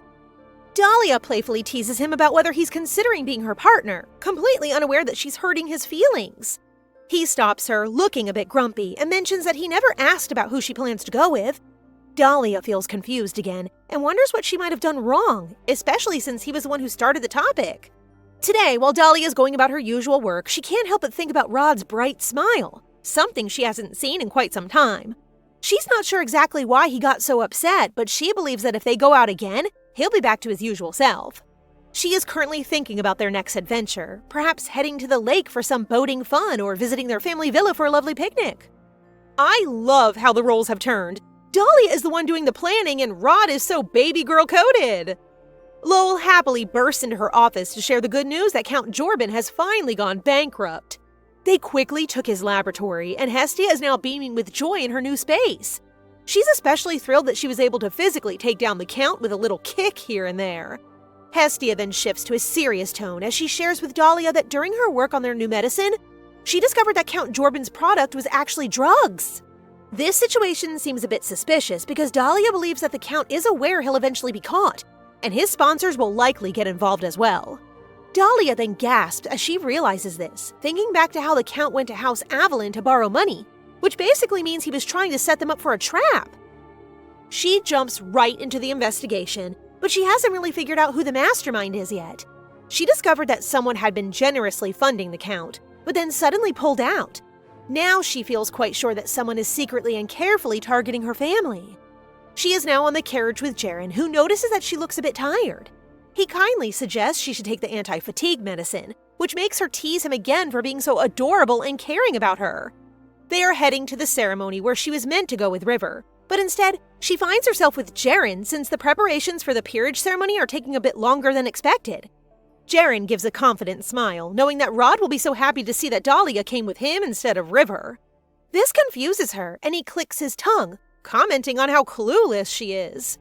I am feeling worn out because of Rod and River, so I'm going to take Jaren with me to find some peace. When they arrive, Dahlia is surprised by how luxurious this banquet is compared to usual. So when she sees Roderick, she immediately congratulates him on getting his title. But our baby girl here just crosses his arms, and his face clearly says he is not in the mood. Dahlia decides to introduce Jaren to him, but it's clear he's the reason Rod's in a mood, and he straight up asks who's that weed head she's with. He casually mocks her, wondering if River isn't good enough for her that she's also chilling with this dude he calls grassy-haired. Dahlia is puzzled by his behavior, but she quickly clarifies that Jaren is her chief secretary, which helps calm Rod a bit. Sadly, it's too late. Jaren's heart has been broken again. Sir, you don't need to be so mean. Rod remembers him, but before Jaren can introduce himself, he starts crying and runs away, leaving Dahlia feeling somewhat lost while Rod playfully calls him a coward as always. My baby just got totally roasted and got his second heartbreak. The ceremony has begun, and Duke Avalon is being honored for his contributions to the war, filling Dahlia with pride for her father. Next, River Goldman is granted a territory and given the title of Count, which makes Dahlia squeal at how handsome he is. The last one to be called is Roderick Bowser, and even though Dahlia isn't squealing or anything, her face is all red and her heart is going, ba-dum, ba-dum. Darling, what is this? It seems like she might be holding back her feelings for him, doesn't it? Rod receives a special sword that is traditionally passed down to the Imperial family, which makes everyone think that the Emperor is really trying to make Roderick part of the Imperial family. He also receives the title of Duke, making him one of the 3 Dukes of the Empire, which makes Dahlia feel like he has really moved far away from her. She feels a little surprised when Rod looks her way, so she beams at him and promises to do her best to be someone who can stand beside him, and Rod responds with a satisfied smile. After that happens, the party kicks off and Rod finds himself surrounded by nobles, while Dahlia can't help but feel concerned that he might have to head back to the north soon. Rod's eyes are focused solely on Dahlia, and when he sees her sad expression, he quickly approaches her and leans in, asking if she's not feeling well. But their chat is interrupted when an Imperial Knight tells Rod that the Emperor wishes to see him, making Dahlia wonder if this is about the Emperor wanting Rod to marry his daughter. Rod really doesn't want to leave Dahlia by herself, and he's concerned she might get the wrong idea about things. However, he feels he has no choice, so he kindly asks her to wait for him. Dahlia chooses to step outside for a breath of fresh air, feeling a bit tired of the gossiping crowd. She finds a cozy spot near the fountain, completely unaware that she's about to encounter an angel with a six-pack that will make her nose bleed. River quickly rushes over to her and offers a handkerchief before lifting her to place her gently in a chair, but Dahlia stops him and requests that he put on a shirt first. Yes, sir, very distracting. Now they're sitting on a bench, and River shares that he accidentally bumped into a servant, which resulted in wine spilling on his white suit. So he tried to handle it quietly near the fountain. After a while, her nose stops bleeding, but to her surprise, he gently pulls her to lean on him, suggesting that she should rest a bit more. River seems quite concerned that Dahlia is pushing herself too hard lately, which is why she experienced a nosebleed. Honestly, sir, her nose bled because of seeing your body. Anyway, she gets comfortable leaning on his shoulder as she admits that maybe she was indeed overworking herself. She mentions that she is still stuck in the same spot and not making any progress, which is something River can relate to, because there was a time when he also thought taking a break was only for failures. He looks at her and says that if she needs someone to lean on, and if she doesn't mind that it's him, he's available anytime. Dahlia takes a brave step and asks if he can stay longer, which brings a smile and a blush to River's face as he happily agrees. Could they just make River the bad guy so we can move on from him? Meanwhile, Rod has finished his conversation with the Emperor and is now hurrying to find Dahlia because he's quite concerned, as he truly believes she isn't feeling well. The way he sees through her, plus points for my boy. But Rod feels his heart sink when he notices River gently holding a sleeping Dahlia in his arms. Rod quickly orders River to hand over Dahlia, but River responds that she's not a thing he can just order around. He also points out that Dahlia wasn't feeling well and asks Rod where he was when she needed help. River wants to avoid any more arguments for Dahlia's sake, and with the possibility of the nobles starting another rumor, he chooses to hand Dahlia over to Rod. Rod believed that remaining friends was the best choice, but now, as he holds Dahlia close, he truly doesn't want to let go of this lovely warmth he's experiencing. He is now blushing and looking really worried as he feels conflicted about what to do next. When Dahlia wakes up the next morning, her parents become frantic about what happened to her, while she is perplexed to discover that she fainted and has no memory of how she got home. However, she is surprised to learn that Rod brought her home. Her mind then begins to replay images of River from last night, and since he has everything she wants, she is considering proposing to him. She's super fearless. Before then, she has one major issue to deal with. Her aunt, Marchioness Myers, is forming a group to compete with her for the post of next head of House Avalon, since she wants her son to be the next duke. Her aunt is her father's sister, and she is a very capable woman, which is why his father entrusted her with the family and decided to become a knight. However, she fell in love with Marquess Myers and decided to become a Marchioness, prompting her father to use a chance to become the Avalon family's successor in order to marry her mother.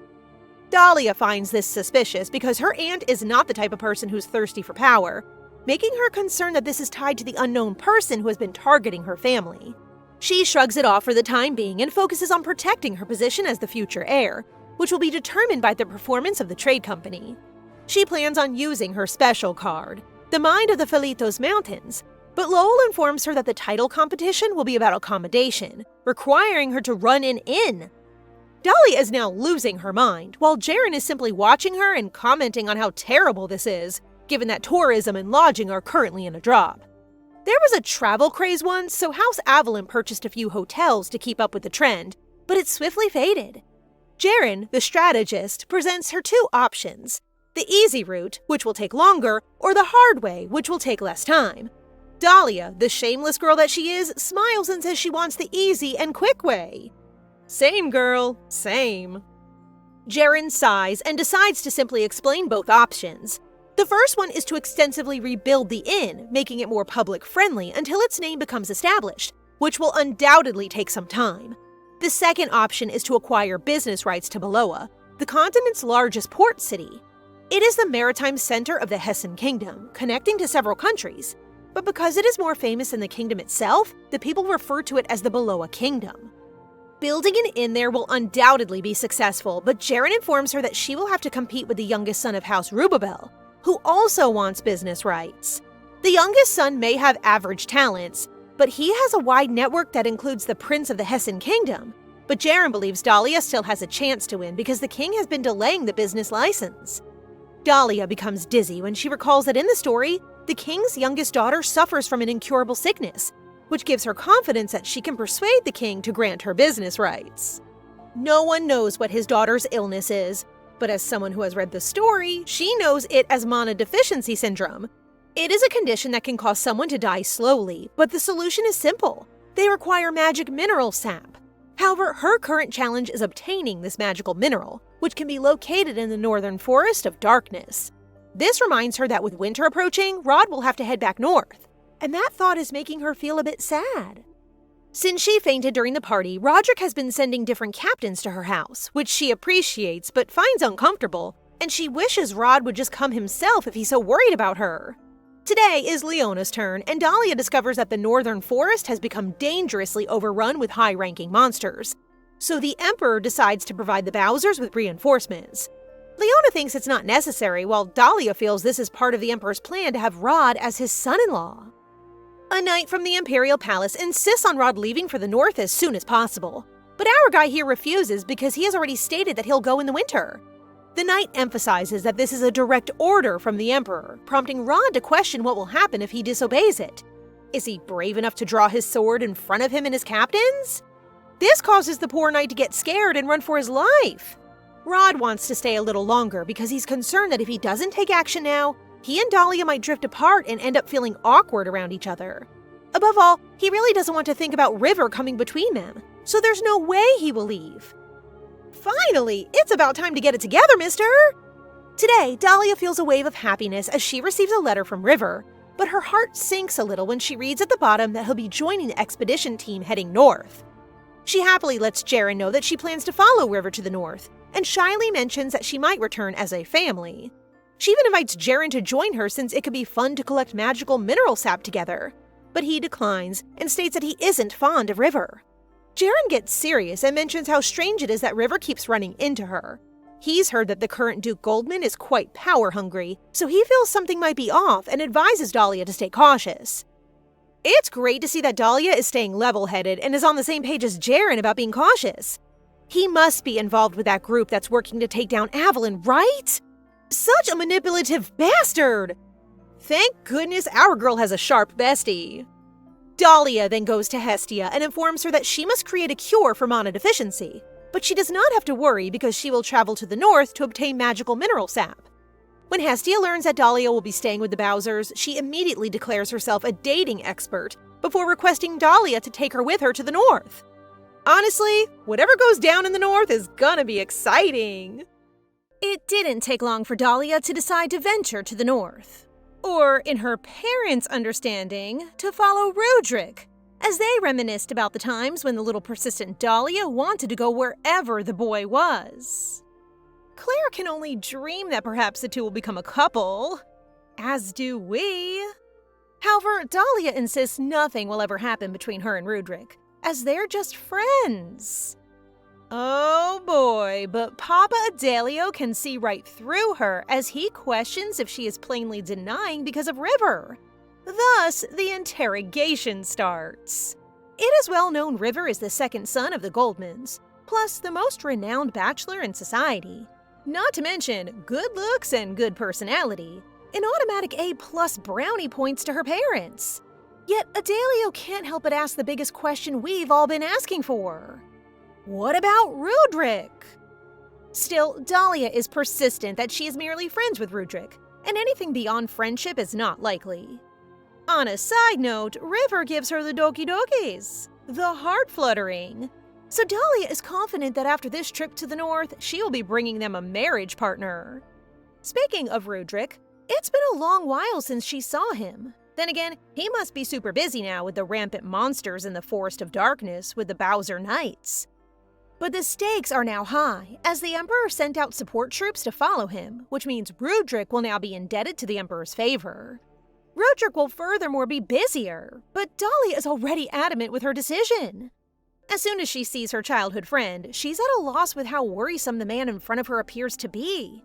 Not beating around the bush, she questions if he still worries over her, and if so, why the heck hasn't he visited her all this time and just keeps sending his knights? Then she admits to knowing he ventured back to the north. Despite it being an imperial command, Rudrick tells her he won't be going. What? What about her plans of joining him? This plan comes as a shock to Rudrick, and apparently his eavesdropping knights as well. Rudrick is genuinely confused. Why would Dahlia follow him to the north? Could it be for the reason he secretly hopes? We can only wish for the same thing, my boy. Dahlia gives her super real reason, to capture the magic insects living in the forest. Sometimes, honesty truly dampens our moods. Michel overhears their conversation. He's only heard stories of those insects from his grandfather, who lived in a village near the forest. Sadly, the Forest of Darkness swallowed that entire area long ago. Still, that's no reason for her to travel north with them. Or could it be because she doesn't want to be apart from a certain someone? Dahlia, bold as ever, confirms it with a smile. Chaos erupts across the room. Who could it be? Rudrick stares at her, frozen, especially when she adds that it's someone he knows well. The more she speaks, the tighter his fists clench. He imagines her with River. If only he could be the person she relies on, he would do everything to make her happy. Today, he decides, is the day he proves it. All that careful determination shatters when she reveals the special someone. She's planning to ask River to be her fiancé. The entire Bowser Knight stand frozen, utterly flabbergasted. That night, Rudrick finally understands. Why does he constantly look her way? Why does she occupy his thoughts even in his darkest moments? Why can he never forget her voice, her smile, the way she challenges him without fear? He has fallen for her from the very start. But it seems like it is already too late. His knights appear before him, apologizing for their nosiness, eavesdropping on such a private revelation. Ruth steps forward and asks the question everyone wants answered. What does he plan to do next? Since Dahlia's heart is set on River, Rudrick sees no reason to linger. He will return to the north. Distance, perhaps, will dull the ache. The knights scramble to play wingman, suggesting they invite Dahlia along and conveniently leave River behind. But Rudrick knows her too well. Her stubbornness and relentless determination. If left alone with River for even a day, they will end up married before he can ever return. He can't bear that thought. He commands them to inform the Emperor their departure remains unchanged of personnel and be scheduled immediately. If there is no chance, he will create one by changing her mind entirely. They will all travel together. He will shadow her every step, and he will make sure she never gets the chance to confess to River. Meanwhile, Dahlia sneezes violently. Someone is definitely talking about her. She and Hestia pack for tomorrow's sudden trip north. The urgency perplexes her. Why leave so soon? She shrugs it off, remembering her nightmares and the endless nights of restless sleep that stalled her from ever going out on trips. Oh well, this may not be a trip, but she'll use the quiet time at Rudrick's estate to confess properly to River. Back with the Bowser Knights, their master now gone, they form a worried huddle. None of them imagine Dahlia meant someone else. They inadvertently hurt Rudrick's feelings, rubbing salt into a wound he didn't even know he had. But there's still time to fix this. Their Excellency seems more determined than ever, a fire lighting his usually stoic eyes. They can help change Dahlia's heart. As long as she and River aren't officially together yet, there is still a fighting chance. Thus, Operation Changing the Matters of the Heart commences. The next day, the knights once again begged for a moment with His Grace, opting to apologize first for the misunderstanding. Yet, of course, they're not one to easily give up, as they planned out a solution to aid his love life. As much as Rudrick thinks they're ridiculous, he ends up entertaining them. Leona explains to him she knows of Dahlia's favorite pickup line, even reenacting it as Dahlia. The ending result was expressions of disbelief and disgust. Though it isn't a far stretch, as Dahlia does say the same pickup line as she practices it in front of Jaren, as an attempt to woo River. The Mosshead just thinks it's undeniably ridiculous and wonders where on earth she picked up such things. Ripping and burning also her flirt lists. Is she truly easily swayed by such tactics? Jaren also attempts the same thing with her, and she immediately realizes maybe such a tactic really won't work on anyone, much to his annoyance. But Dahlia has her head up in the clouds, thinking that just maybe it'll all work out in her favor since they'll see each other in the expenditure. Jaren can only look at his employer with utmost disgust. Her little imagination for her future love life to begin gets absolutely ruined on the day they depart. Just as soon as she sees, and maybe is charmed by, Rudrick's uniform, she immediately searches for River, only to be told by a smug Rudrick that the blondie departed a few days earlier. He's now playing dirty, and I love it, Rude. Then we see River sitting alone near a campfire, burning a letter with his face. Not his usual friendly self. Why does he look so suspicious, though? The route to the north usually starts where they transport using a portal to go to the village where there is another portal. Then another portal in the next village. It's an endless cycle of portals, all right.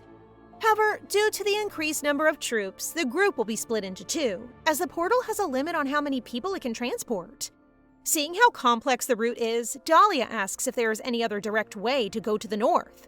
But Leona explains they will have to use the portal owned by the mages, which costs a whole lot. Oh ho ho! If money is the issue, Dahlia can absolutely deliver. When the trip usually takes a month, they arrived in the north in just 3 days. The troops are glad for their lady, with an exception of one Rudrick. A huge setback to Rudrick's plans. It isn't so long until Dahlia rejoices to see River, as it's been so long since they last saw each other. River deeply apologizes for not telling her sooner, as the assignment was done at the last minute. However, she's just happy to see him, and it isn't like they do not regularly write to each other. Careful, Dahlia, someone's mood has worsened. She just hopes next time he tells her in advance, or else… Right before she can finish her words, Rudrick finishes them for her. Dahlia is quick to tell River that Rudrick was kidding about her resorting to violence, but this is the first time River has heard the Duke joking. It must mean Dahlia is quite special to him. You're right on the dot, Riv. However, River is also just a man, as he smoothly requests to make it up to her, and he has a lot of time for it, much to Rudrick's annoyance. This makes Dahlia doubt if they're really close or not. River soon explains to her that the magically enhanced carriage she rode here is not sturdy in these rough parts of the north. Magic isn't even suitable here, thus he asks her to ride his horse with him. Oh no, not a horse! Before she can muster a response, Rudrick butts in by boasting that he has lived in the north his entire life, which is true, and that riding a horse here is different from the capital. In conclusion, riding his horse is much safer. Dahlia is now further confused until River counters that his riding skills are excellent, and that this isn't his first time in the north. This causes the two males to glare at each other. She can only ask who says she'll be riding anyone's horses. If it has come to this, then they must respect the lady's choice. So, who will you choose, Dahlia? Rudrick, have you forgotten she has trauma with horseback riding? Didn't you get injured from saving her? And most importantly, I would pick the Duke, Dahlia. Will she choose her handsome childhood friend who has plenty of talent and skills? Or the competent and charming knight? River confidently claims he will save her from any sort of trouble, which Rudrick refutes as to why there would be any trouble in the first place. However, River counters that she wasn't safe with him when they went horseback riding years ago. Wait, what? How on earth do you know that, River? Already having enough with their rivalry between them, Dahlia decides to… Continuing their journey, Dahlia is feeling a little carsick inside the carriage with Hestia, who suggests she should have ridden a horse upon observing how ghastly she looks. It seems like she rejected both men. Then again, she really hasn't been able to ride a horse ever since she was 10. Witnessing Rudrick get injured left a scar on her mind. Multiple attempts were tried, but it only serves to feed the fire in her. All she can think of is him getting hurt. She doesn't blame Rudrick for the incident years ago, as it was an accident, but it's clear he still feels some sense of guilt. She can only hope he doesn't blame himself. Speaking about the Duke, Hestia compliments him for the extreme effort he makes, and all for Dahlia. All of the carriages are meant for the goods, plus the seats aren't comfortable. However, he took the time to get a carriage comfortable enough for her to endure her motion sickness. That alone just says he has feelings for her. Hestia, you are truly smart, even though perhaps your dedication is based on misunderstanding. During break, when transport is stopped, Dahlia plans to clear up with Hestia when River knocks on the door to her carriage, seeking to give her a monostone, which will help warm up her body. Instead of relying on magic, it depends on the element of fire. Plus, he wishes to put it on her. Dahlia is just merely a girl, as she allows him to do so, much to the chagrin of a certain someone who is watching closely. After that, River excuses himself, and that's when Rudrick appears from hiding, asking when she plans to stop playing coy. She merely looks at him as if the answer were obvious, until they start to date. Dahlia doesn't know telling Rudrick that will become the biggest regret she'll ever have. From then on, Rudrick systematically disrupts every moment between Dahlia and River. He calls River to endless meetings. He joins them for meals. The whole enchilada. Dahlia grows frustrated. Rudrick is supposed to be her best friend. That's right, girl! Your best friend, whom you can't see, has feelings for you. Eventually, River carves out time with her despite Rudrick's interference. He notices she has a nickname that only few people know. Too embarrassing to say, she admits. River reassures her. He wishes to call her by it anyway.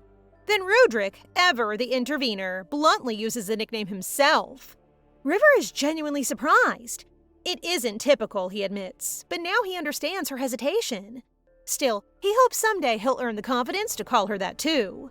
Dahlia looks forward to it, much to Rudrick's annoyance. Back in her shared room, Dahlia giddily updates Hestia. She'll be married anytime soon at this rate. Hestia is happy for her, yet she can't imagine Dahlia's future husband being anyone but the Duke. The thought lingers. Why is Rudrick getting between them? He used to be easily embarrassed. Now he's utterly shameless. Is it because he dislikes River? Or something else entirely? Seeking fresh air, Dahlia steps outside. River appears, mentioning a nearby stream. Safe, he assures her. He will protect her from any danger. The waterfall captivates her. She apologizes for Rudrick's recent behavior. River understands why. He simply won't tell her. The two men were stuck together throughout the war. He offers to answer any questions she has, and Dahlia seizes the opportunity. Why did he approach her?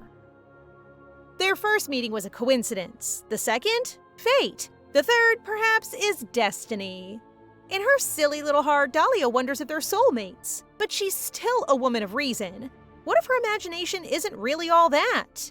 She half expects him to laugh it off, so why is he looking at her with such a serious gaze? River confesses. His father, Duke Goldman, kept tabs on her, everything about her. After the ball, his father handed over River's information to the Averys. River never wanted to approach her because of his family, especially since his father remained fixated on the in-law alliance. Dahlia asks the bigger question. Does he genuinely like her? He stares, speechless, but his expression alone paints the full picture. She ends the conversation abruptly, needing to sort through her thoughts. Jaren warned her. She expected this somehow. Still, the unrequited ache stings. Before she can retreat, she spots Rudrick. He claims he's looking for River to discuss something, feigning ignorance. He offers to escort her back. Finally alone, River jokes that he's never been interrogated twice in one day. Rudrick admits he followed them. River assures him he won't hurt Dahlia. But what is he doing now? He warned Rudrick not to act recklessly. Now River is using her for marriage, fully knowing how much she likes him. A hypocrite he is. Rudrick tells him to leave her alone. Heading back, Rudrick finds Dahlia waiting in the shadows. She asks what they discussed. He admits he suspected River all along. Dahlia insists the fault is hers. She chose to trust him. It's her fault for liking him. So why is Rudrick getting in the way when he's supposed to be her friend? His answer hangs in the air, heavy and final. He asks if he can intervene, not as her friend, because he no longer has any intention of being just her childhood friend anymore. Finally he said it! Dahlia somehow already has a clue that maybe Rudrick has feelings for her from the start. But the childhood memory of him telling her he's glad they will be friends for a long time keeps resurfacing, because being friends is the only way they won't drift apart like his parents. So, does he realize what he told her? Her line of thoughts is cut when she overhears the knights complaining that they like the capital more than the Bowser Manor. It isn't like the warm and bright Averin Duchy, but the complete opposite. As for River, before they departed, he informed her he would be traveling with the Imperial Army and apologized to her deeply for his intentions. Just before she can deeply sort out her thoughts again, they have finally arrived at the Bowser Manor. She doesn't get why the knights complain. It seems like a perfectly normal fortress, but she notes how the servants quiver in fear upon Rudrick's entrance. The next day, from the moment she wakes up and eats breakfast with Rudrick, the behavior of the servants absolutely doesn't make sense. They're all afraid of Rudrick as if he were to kill them. Has Rudrick been living like this the entire time? She now gets why the manor is suffocating. Thus, she plans to head home sooner, after enough research after she borrows the library key from Rudrick. Well, that is her plan until she bumps into a supporting character of the novel, Cassar. Not only is he the captain of the 1st Division of the Bowser Knights, he is also the descendant of an already extinct warrior race. He has no connections to the Bowsers, but he became captain because he is completely and ruthlessly strong. Not to mention, he is quite infamous for his rudeness as he calls her stupid. Somehow, things escalate to her being called a witch. Dahlia, subtly furious, tells him he must have the wrong person. Cassar remembers her clearly, a despicable, greedy witch. Rudrick intervenes, firmly dismissing Cassar. He quickly steers Dahlia away while the captain resumes his angry glares. Just what is his deal with her anyway? Able to obtain the key, Rudrick reassures her not to take Cassar's words to heart. He's always like that. Dahlia feels a pang of guilt. She's always called him nosy when he only ever looked out for her. The reason for Kassar's hostility? The Averin family claimed rights over the Bowser Knights. Kassar must feel deeply insulted, unaware that Dahlia made that decision to help Rudrick secretly. She resolves to clear up the misunderstanding later. But will it help? Kassar is a devoted follower of Rudrick. It absolutely doesn't faze the first captain. He insists she's lying to become Duchess Bowser, even threatens her to pack up and leave within a day. Furious now, Dahlia pushes his buttons. Maybe his shirt is too tight for him to understand her words. Maybe he's only doing this to grab her attention to become her husband. Or maybe he's secretly in love with the Duke. Rudrick, your male admirers are piling up. First Jaren and the next is Kassar? Embarrassed by the sheer absurdity of her accusations, Kassar flees to complain to Rudrick, only to face a worse punishment. Relocation, either east or west. The large burly man cries openly, loudly hating the Duke. Even that measly button doing the Lord's work can't contain Kassar. Left alone with his knights, Rudrick contemplates something incredible. If Dahlia likes men in tight shirts, then she needs one. Yes, incredibly ridiculous. True to his thoughts, Rudrick acquires a shirt visibly tighter than his usual. One that basically hugs his darned muscles in the right places. Just as he planned, Dahlia is quick to take notice, albeit not in the way he expected. As she stares, Rudrick thinks he's won, but the next thing he knows is that Dahlia is offering to take him shopping. She's more worried that her friend isn't getting enough care out here in the north. I mean, they couldn't even get him clothes that fit him? Embarrassed, Rudrick excuses himself first, trying to hide his tomato-red face from Dahlia, who shows no signs of falling for his wooing antics. Later that day, the head maid of the Bowser Manor, Miss Rosetta Fedwig, seeks out Dahlia, much to the latter's confusion. From her recollection of the original novel, Dahlia remembers Rosetta as the person who managed to keep the Bowser Manor running even after the misfortunes that befell the family. Dahlia has huge respect for Rosetta, but she wonders why she's looking for her in the first place. Her curiosities are answered when Rosetta cuts straight to the chase. She wants to host a party in the manor for a change, and she believes that Dahlia is the key to making that happen. You see, the Bowser Manor has always been gloomy. It's always been like that since time immemorial. But ever since Dahlia came, the atmosphere has changed drastically. She isn't asking for much, just for Dahlia to secure Rudrick's approval to host the party. Hearing Rosetta, Dahlia beams and instantly agrees. Heck, she even marches straight to Rudrick's quarters right after their conversation. Inside Rudrick's room, he changes out of his ridiculously tight clothes, leaving his chiseled torso exposed. The embarrassing events at breakfast replay in his mind. But suddenly, his room doors fly open and in comes Dahlia, who's behold to quite a sight. Rudrick's chest in full view. Heat rises to her cheeks and she instantly retreats. Even Rivers Goldman never made her blush like that. Realizing the situation, Rudrick's face also begins turning a deep red, but it's too late. His childhood friend and current crush has already run off. Back in Dahlia's room, sleep doesn't find her at all. For the first time, she starts thinking of Rudrick in a different light. In a not just a childhood friend kind of way. Thanks to their little situation, the party is approved with ease, and the next few days are spent planning for it without a single opposition from Rudrick. Every now and then, Dahlia meets with him, but neither of them talk about the incident a few days back. While she's out here trying her best to cut their meeting short out of fluster and embarrassment, Rudrick is the complete opposite. He actually starts enjoying how flustered she is. After another meeting with Rudrick, Dahlia meets with Rosetta to assist with the planning, but she's amazed to see that she's already taken care of everything. The two are inspecting the preparations when an unfamiliar floral arrangement catches Dahlia's eyes. The flowers themselves are unfamiliar to Rosetta, but seeing how Dahlia finds them pretty, she decides to keep them. As Rosetta takes her leave, Dahlia inches closer to the flowers, fully intending to get a good whiff of its scent. But out of nowhere, Kassar steps in, forcefully breaking the vase and pushing Dahlia away from them. Apparently, the flowers are poisonous and just its scent is enough to paralyze a grown adult. Living near the Forest of Darkness, he knows the flowers all too well. But as to why they're even in the manor, he can only guess an idiot is to blame.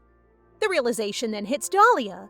Someone purposely placed poisonous flowers to ruin the party. She has no idea who the mastermind is, but luckily her parents didn't raise a pushover. She plans to catch the culprit, and Khazar might just be able to help her. Oh well, poor Khazar. He may be the toughest around, but he's no match for Dahlia. The following day, a horrific scene greets Dahlia. The entire ballroom is in shambles. Khazar is breaking all the preparations for the party out of hate for Dahlia, and he's doing it all exactly as planned. Yesterday, as soon as Dahlia realized the predicament, her first course of action was to inform Rudrick. There's a traitor in their midst, she shares, and it's up to her to find out who. Like the supportive husband-to-be that he is, Rudrick allows Dahlia to handle the situation. He assigns her a maid, Cecil, who, despite her recent recruitment, is proven to be a trustworthy servant. Immediately, they all get to work, Khazar as the designated Hulk and Cecil as the spy. After a while, Cecil manages to spot items that were swapped out with defective ones. This makes Dahlia think hard. What exactly is the enemy's goal? Is it to take someone out or simply just ruin the party? Still, whatever their motives are, Dahlia can't afford to take any chances. It's time to bring in the big guns. Our favorite science geek, Hestia. By Dahlia's orders, she develops a color-changing solution that will rat out the culprit. All they have to do is wipe the solution all over the decorations before heading to bed. It's clear and invisible, but when the culprit begins to swap out the decorations overnight, the solution sticks to their skin and changes color by morning. With everything all set, Dahlia then sets the plan in motion. At present, Khazar wrecks everything in the ballroom, following through with his role of becoming a distraction. Soon, all the maids begin complaining about his behavior, and with it comes their irritation for Dahlia, who refuses to give up the party. Yet, amid all the grumbling, one maid, Beth, remains unbothered. She looks tired herself, but she convinces everyone to keep working. Heck, she even tries to convince the others not to view Dahlia in a bad light. This girl is suspicious. By nightfall, the maids retreat, all except Cecil. Please don't let her be the traitor. By morning, Hestia's color-changing solution has kicked in, and just as they hoped, the real culprit is caught when her hands are stained with the solution's pigment. The traitor in question is none other than Beth. See, I knew she was suspicious. In no time, Khazar appears behind her, and soon she's taken for questioning. She feigns ignorance, and her acting is almost convincing, except for the part that her hands are stained with color. Before long, Russ explains all the measures they took to catch the culprit. Hearing everything, including the flower's effects, horror flashes in Beth's eyes. She's been caught, but it's all a big mistake. She collapses to her knees, her face mortified with guilt. She's only the culprit, but she's not the mastermind. She even tells him that she didn't know the flowers were that lethal. Over and over, she exclaims that this is all a misunderstanding. It gets so bad that Khazar starts thinking she's gone insane. Just then, Beth demands for the real traitor to be brought in. She's just about to rat out the mastermind when all of a sudden, blood spews uncontrollably from her mouth. In seconds, she collapses onto the floor, her body stiff. Russ rushes to her side, but it's too late. Beth has died. An unexpected turn of events that mortified Dahlia. Hours later, Rudrick informs Dahlia about the investigation's findings. Apparently, Beth had been poisoned long before she was caught. The mastermind had been ready to discard from the start. Knowing Dahlia's personality, he reassures her that the casualty wasn't her fault. But with a life on their hands now, he refuses for Dahlia to get involved much further. Ever so coldly, he dismisses her, telling her to finish her business in the north and go home. Ouch! Kinda harsh. Dahlia retreats back to her room, hurt and appalled. Just then, Russ chases after her and reassures her that Rudrick only meant well. He's just worried, especially because the poison used on Beth might be the same one used on Duchess Bowser. Russ's words alarm Dahlia. She didn't know the situation ran so deep. There's so much about Rudrick's traumatic past that she doesn't know about.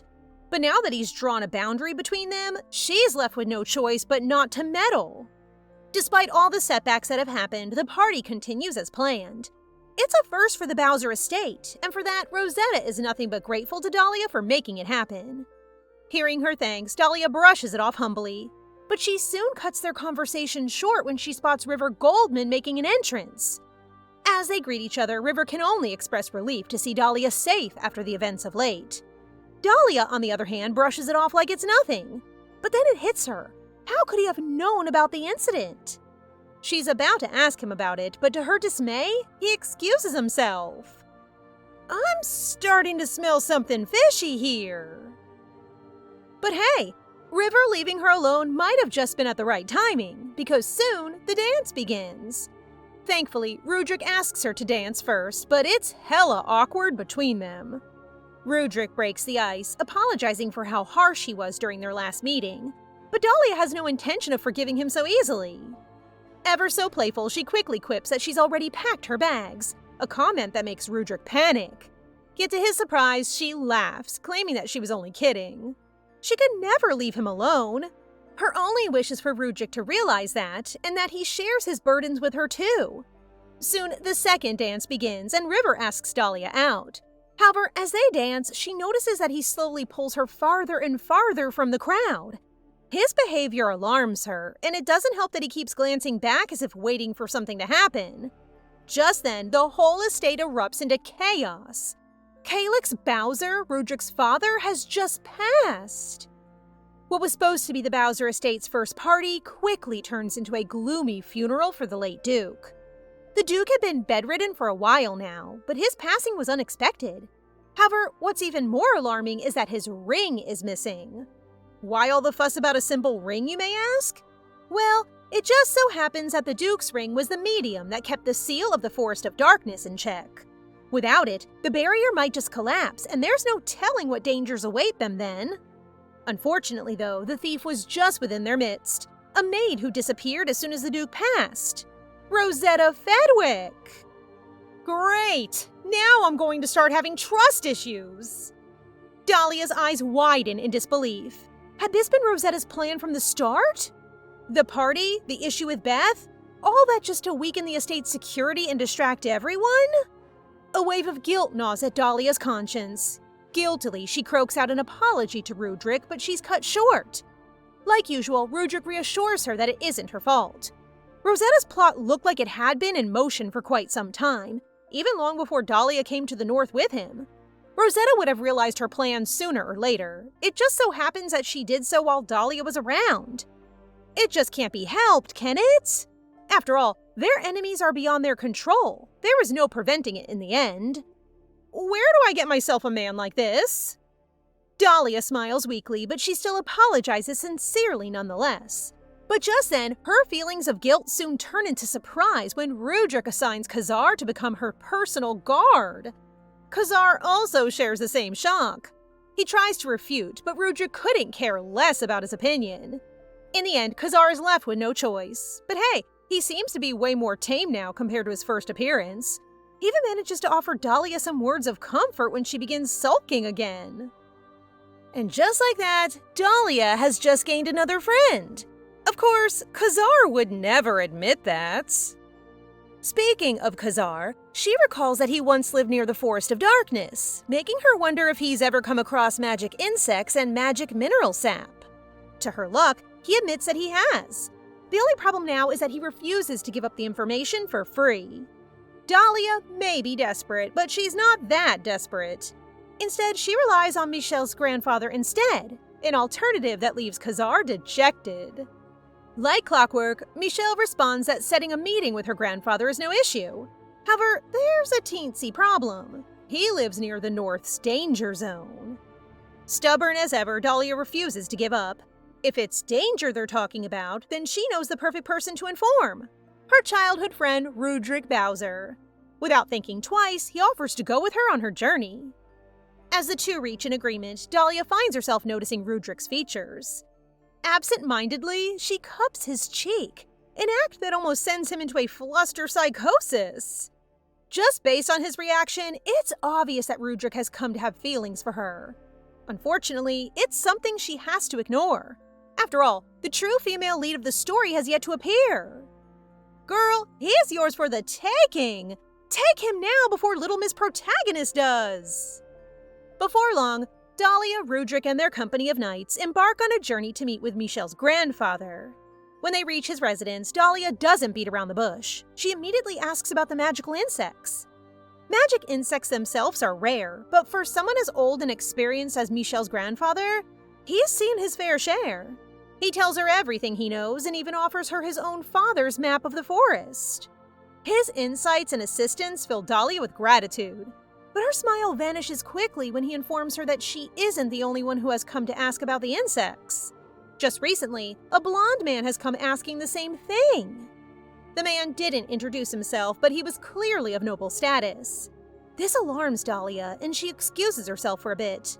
The only reason she began looking for magic insects was because they're used to cure mana deficiency syndrome, an illness she has to cure if she wants to secure business rights and win the successor competition. Could she be facing a rival? Or someone deliberately sabotaging her? For some reason, her gut tells her that the man in question is River Goldman. He was someone she genuinely loved, so for him to betray her in ways unimaginable, it just breaks her heart completely. Seeing Dahlia cry in secret makes Rudrick's heart break too.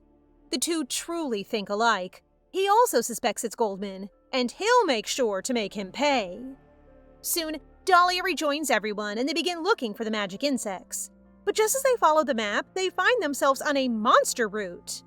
Monsters flank them from all directions, giving them no option but to fight. Instantly, Rudrick orders Khazar to take Dahlia somewhere safe. However, as they flee the scene, monsters begin pursuing them. Khazar fights one monster after another to protect Dahlia. But out of nowhere, another monster lunges and Khazar is thrown away from Dahlia. Seeing the monster, Dahlia's blood runs cold. She'd never make it out alive. But like the literal knight in shining armor, Rudrick comes to her rescue. With lightning speed and superhuman skill, he ends the monster with ease. He really is a one-man army. With the immediate danger taken care of, Dahlia runs to rejoin Rudrick. But just as she does, the ground cracks beneath her feet. Give my girl a break, you guys! Quick as ever, Rudrick rushes to her side, softly mouthing that he'll always protect her. And just like that, the ground collapses beneath them, and the two plunge into darkness. A while later, Dahlia finds herself stuck in a trance-like dream. Before her, Rudrick cries uncontrollably, and just behind him is the original female lead, O'Neill.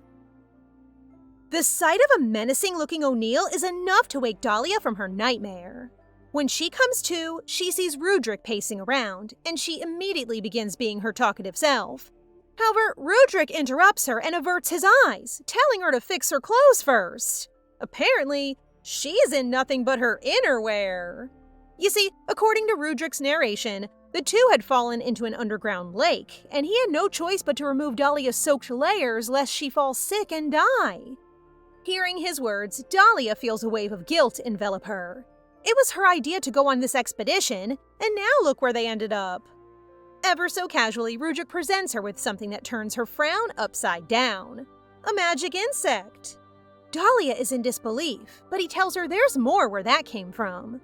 Inside the underground cave, a huge magical stone deposit attracts numerous magic insects. The rarest of the rare sightings ever. Usually, magic insects are never seen together, but with an ore deposit this large, it's no wonder that it's become a feasting ground for the bugs.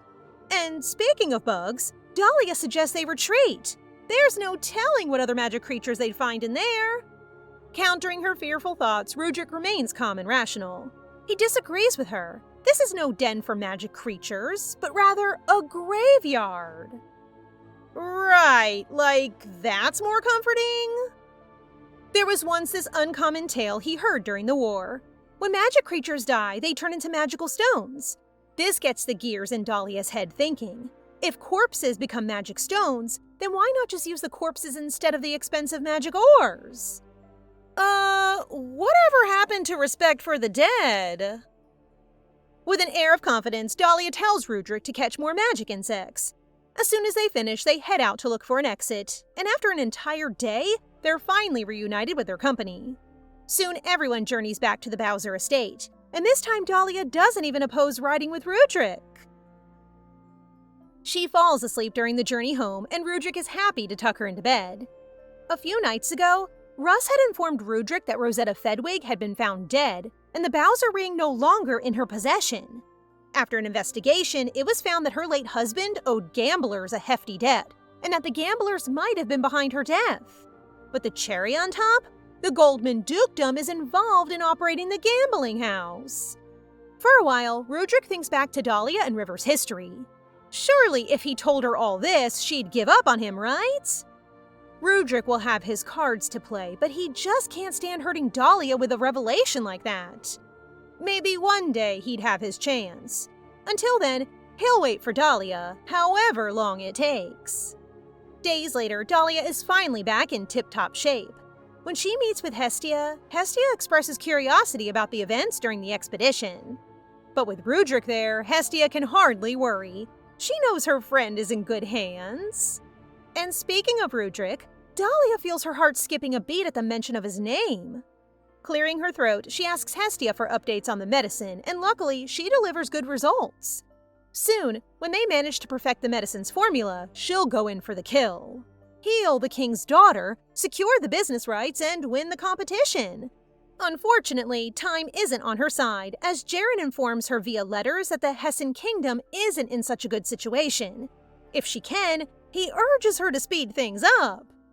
I guess she'll have to leave the north soon then. Later, she goes to see Rudrick, and to her surprise, he doesn't take offense in her hasty departure. Instead, he even offers her her own northern knight, Khazar. She tries her best to decline, but when Rudrick plants a gentle kiss on the back of her palm, Dahlia instantly knows that there's no winning against him. Dahlia sees Jaren at the port and greets him with excitement since it's been such a long time since they last saw each other. As they approach him, Sir Khazar raises his sword at him, which stuns him. Dahlia already explained to him that it's Jaren they talked about. She apologizes for her guard's off persona. Jaren can't tell if he's a guard or a scoundrel. Oh my, that's quite funny. Dahlia almost lost focus while thinking about Rudrick. Anyway, to the point, how is the princess? She asks. Her condition has apparently worsened. They head to the guild to discuss it further. The princess remains in a coma at this time, with rumors that she has died already, as there have been no updates. It's O'Neill who can treat the princess, but since she's unavailable, her life is at stake. Where is she anyway? Dahlia has a sense that it could be because the future is changing, or it could be because she tried changing it. Jaren and his team are still investigating the causes and the princess's well-being. The king already tried various treatments to save her, which Dahlia is aware of. After the shaman visited her, her sickness deteriorated rapidly. The country did everything they could to catch the shaman. The shaman disappeared like a ghost. This is when the king started to suspect most of the healers, even the medicine itself. Dahlia has a thought, for not all healers are cast out before it's too late. Plans change, but she tells the story of the princess who got sick, Urena Hessen. Her father prayed endlessly while taking care of his daughter alone. She lost her sight due to the illness. The king wanted to save her no matter what. One day, they called a shaman for her and completed a ritual, saying her life will be rushed. Her father blames himself for trusting a stranger. No, that's tragic. Moments later, the famous healer from Valoa arrived. The king has heard rumors of her being called the Hands of God, as anyone who is treated by her recovers. As the king is speaking, Dahlia unveils her identity to apologize to him face to face and reintroduces herself. It's happening! He lets her come up with generosity. The king is shocked to see her. Dahlia has the medicine that could heal the princess, but that's not news to him. She assures him that she is genuine, but he still won't believe her. So she tells him something else. The profit she builds will go through the princess if she cannot heal her, making it hard for the king to refuse the offer.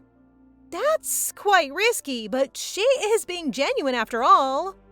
The king asks what she wants in return, and Dahlia requests a transfer of Valoa's business rights. The deal is sealed, and they go to the princess's room to begin treatment. The king holds his daughter's hand tightly, hoping it will work. And to everyone's surprise, it succeeds. Afterward, Jaren admits how anxious he was, saying failure would have ended badly, even with Dahlia being kicked out of Averlin. Dahlia, relieved, now also has the promise of the business transfer. The princess wants to publicly announce that she recovered thanks to Dahlia, which will also serve as the moment for the transfer. However, Dahlia has already received the stamped documents and is already planning to build a hotel. So ambitious of you, Dahlia!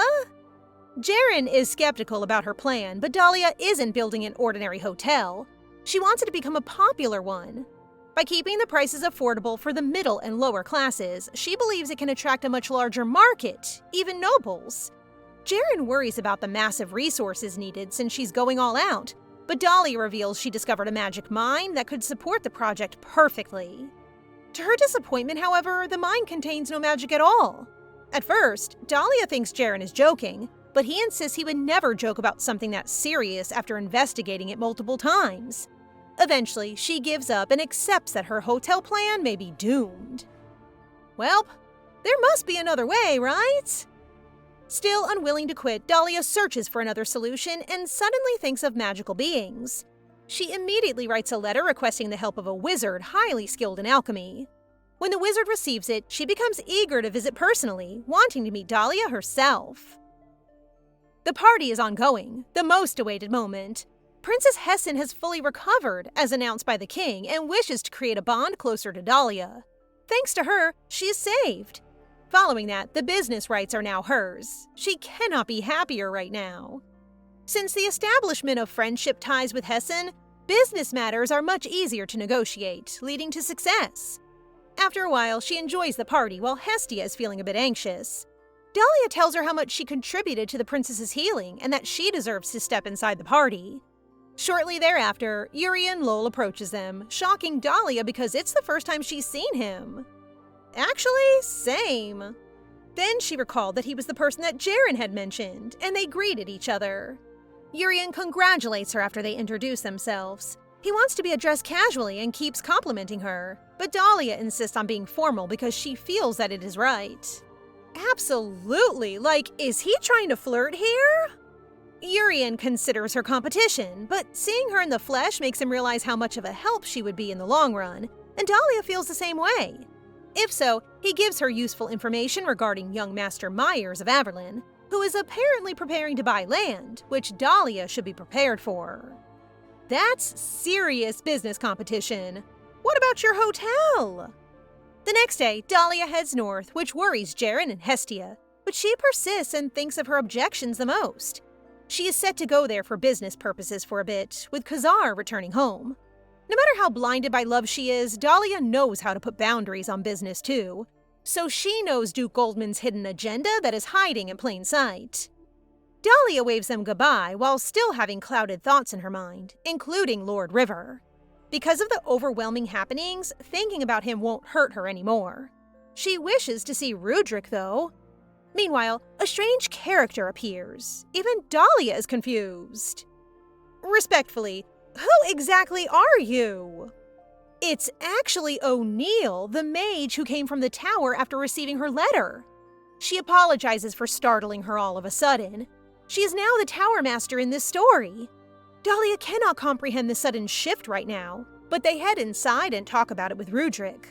Rudrick falls in love with O'Neill at first sight in the original story, which worries Dahlia.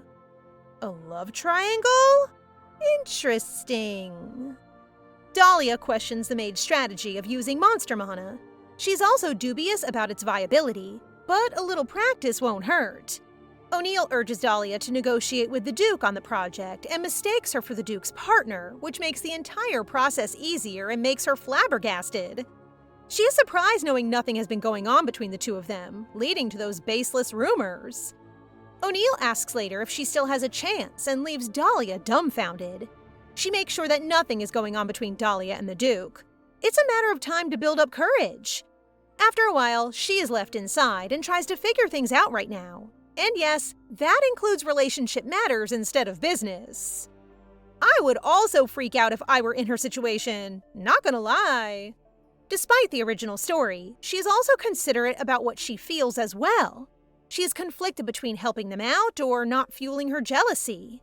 Dahlia heads out to unwind and get some fresh air before her head explodes.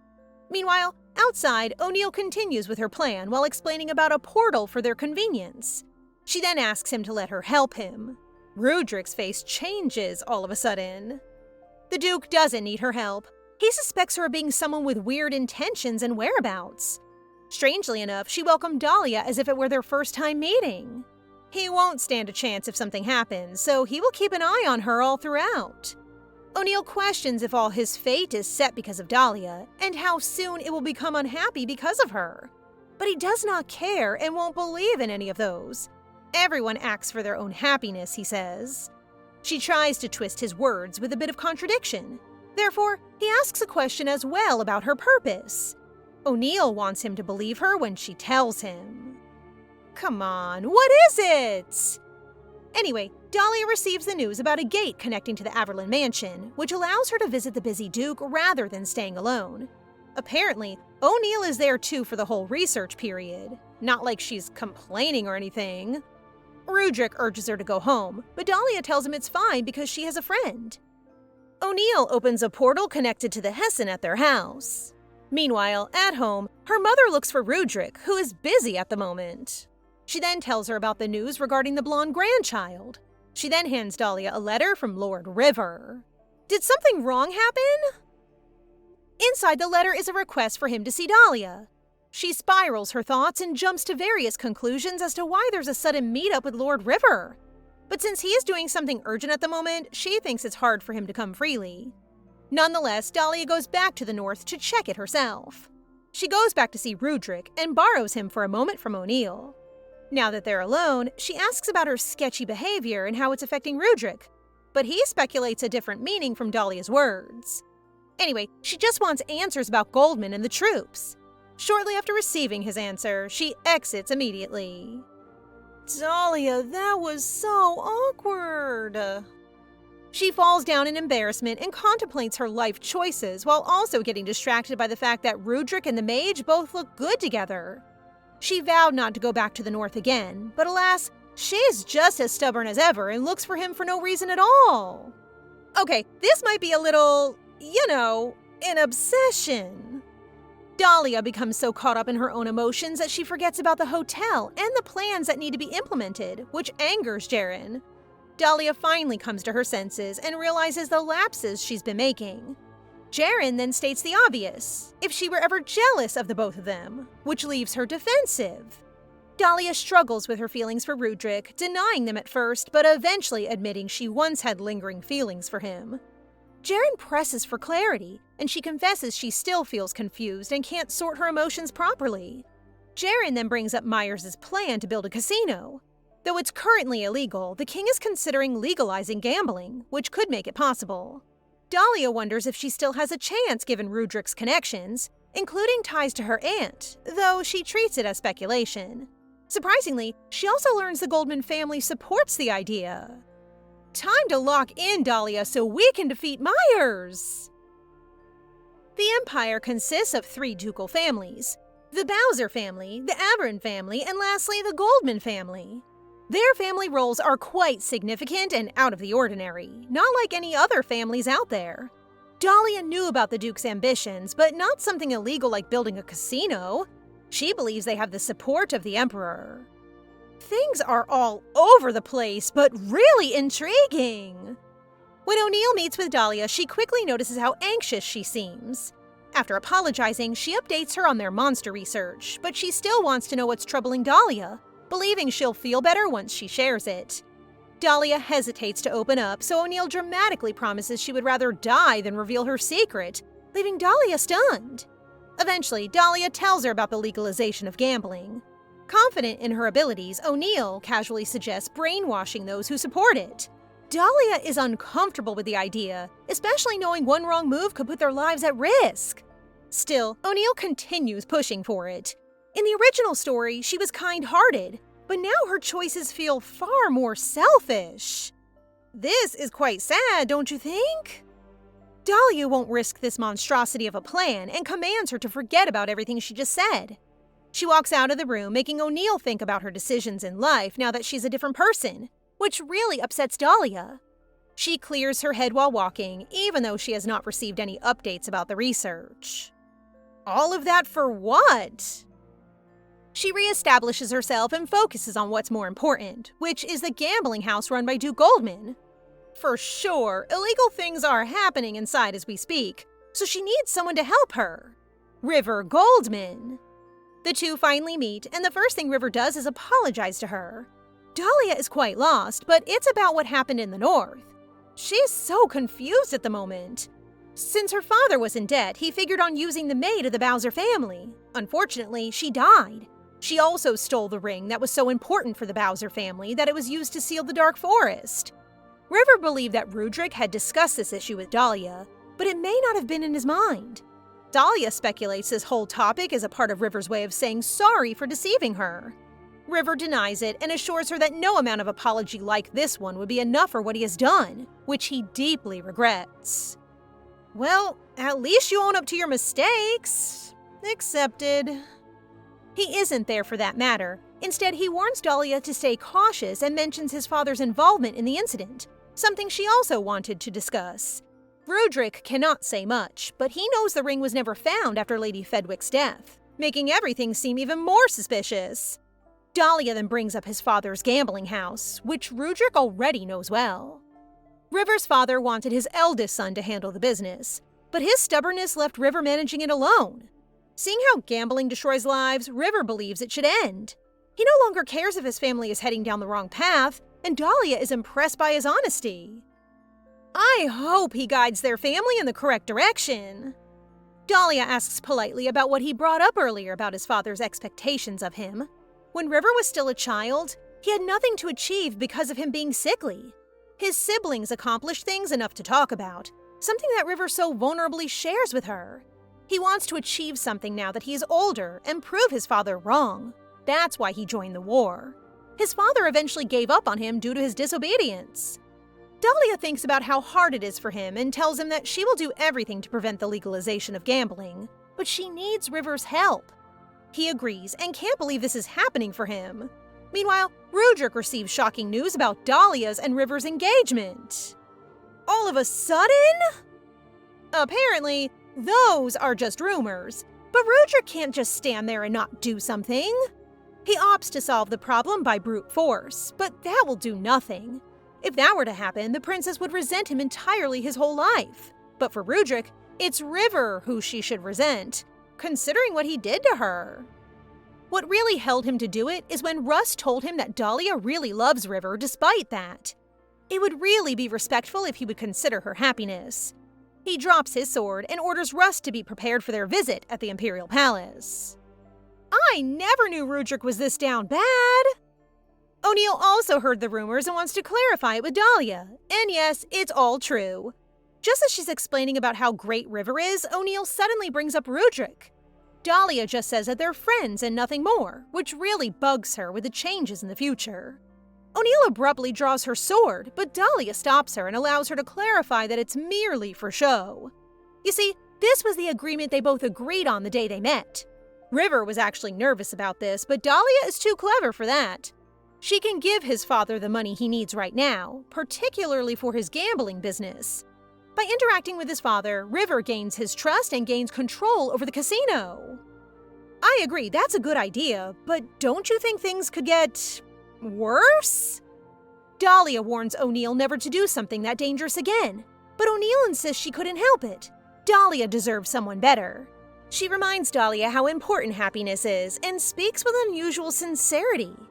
Even though they have only just met, O'Neill feels deeply grateful toward her for reasons Dahlia cannot understand yet. Someday, she promises, she will explain everything. Meanwhile, Rudrick wanders through the Imperial Palace until he unexpectedly runs into River, leaving him genuinely surprised. May the best man win. The Duke praises his son for now becoming a true Goldman now that he's engaging with the young lady. He reminds River how crucial his role is in the family, and especially in the kind of buzz he entered. He pauses and considers how heavy it is at the moment, but he still understands everything. At the very least, he should just keep Dahlia close with his good looks that he inherited from his mother. In order for her not to escape, his father demands he bear a child with her.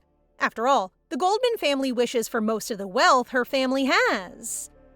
I feel so bad for River to have a father like him. Moments later, Rudrick suddenly pins River against the wall by the throat.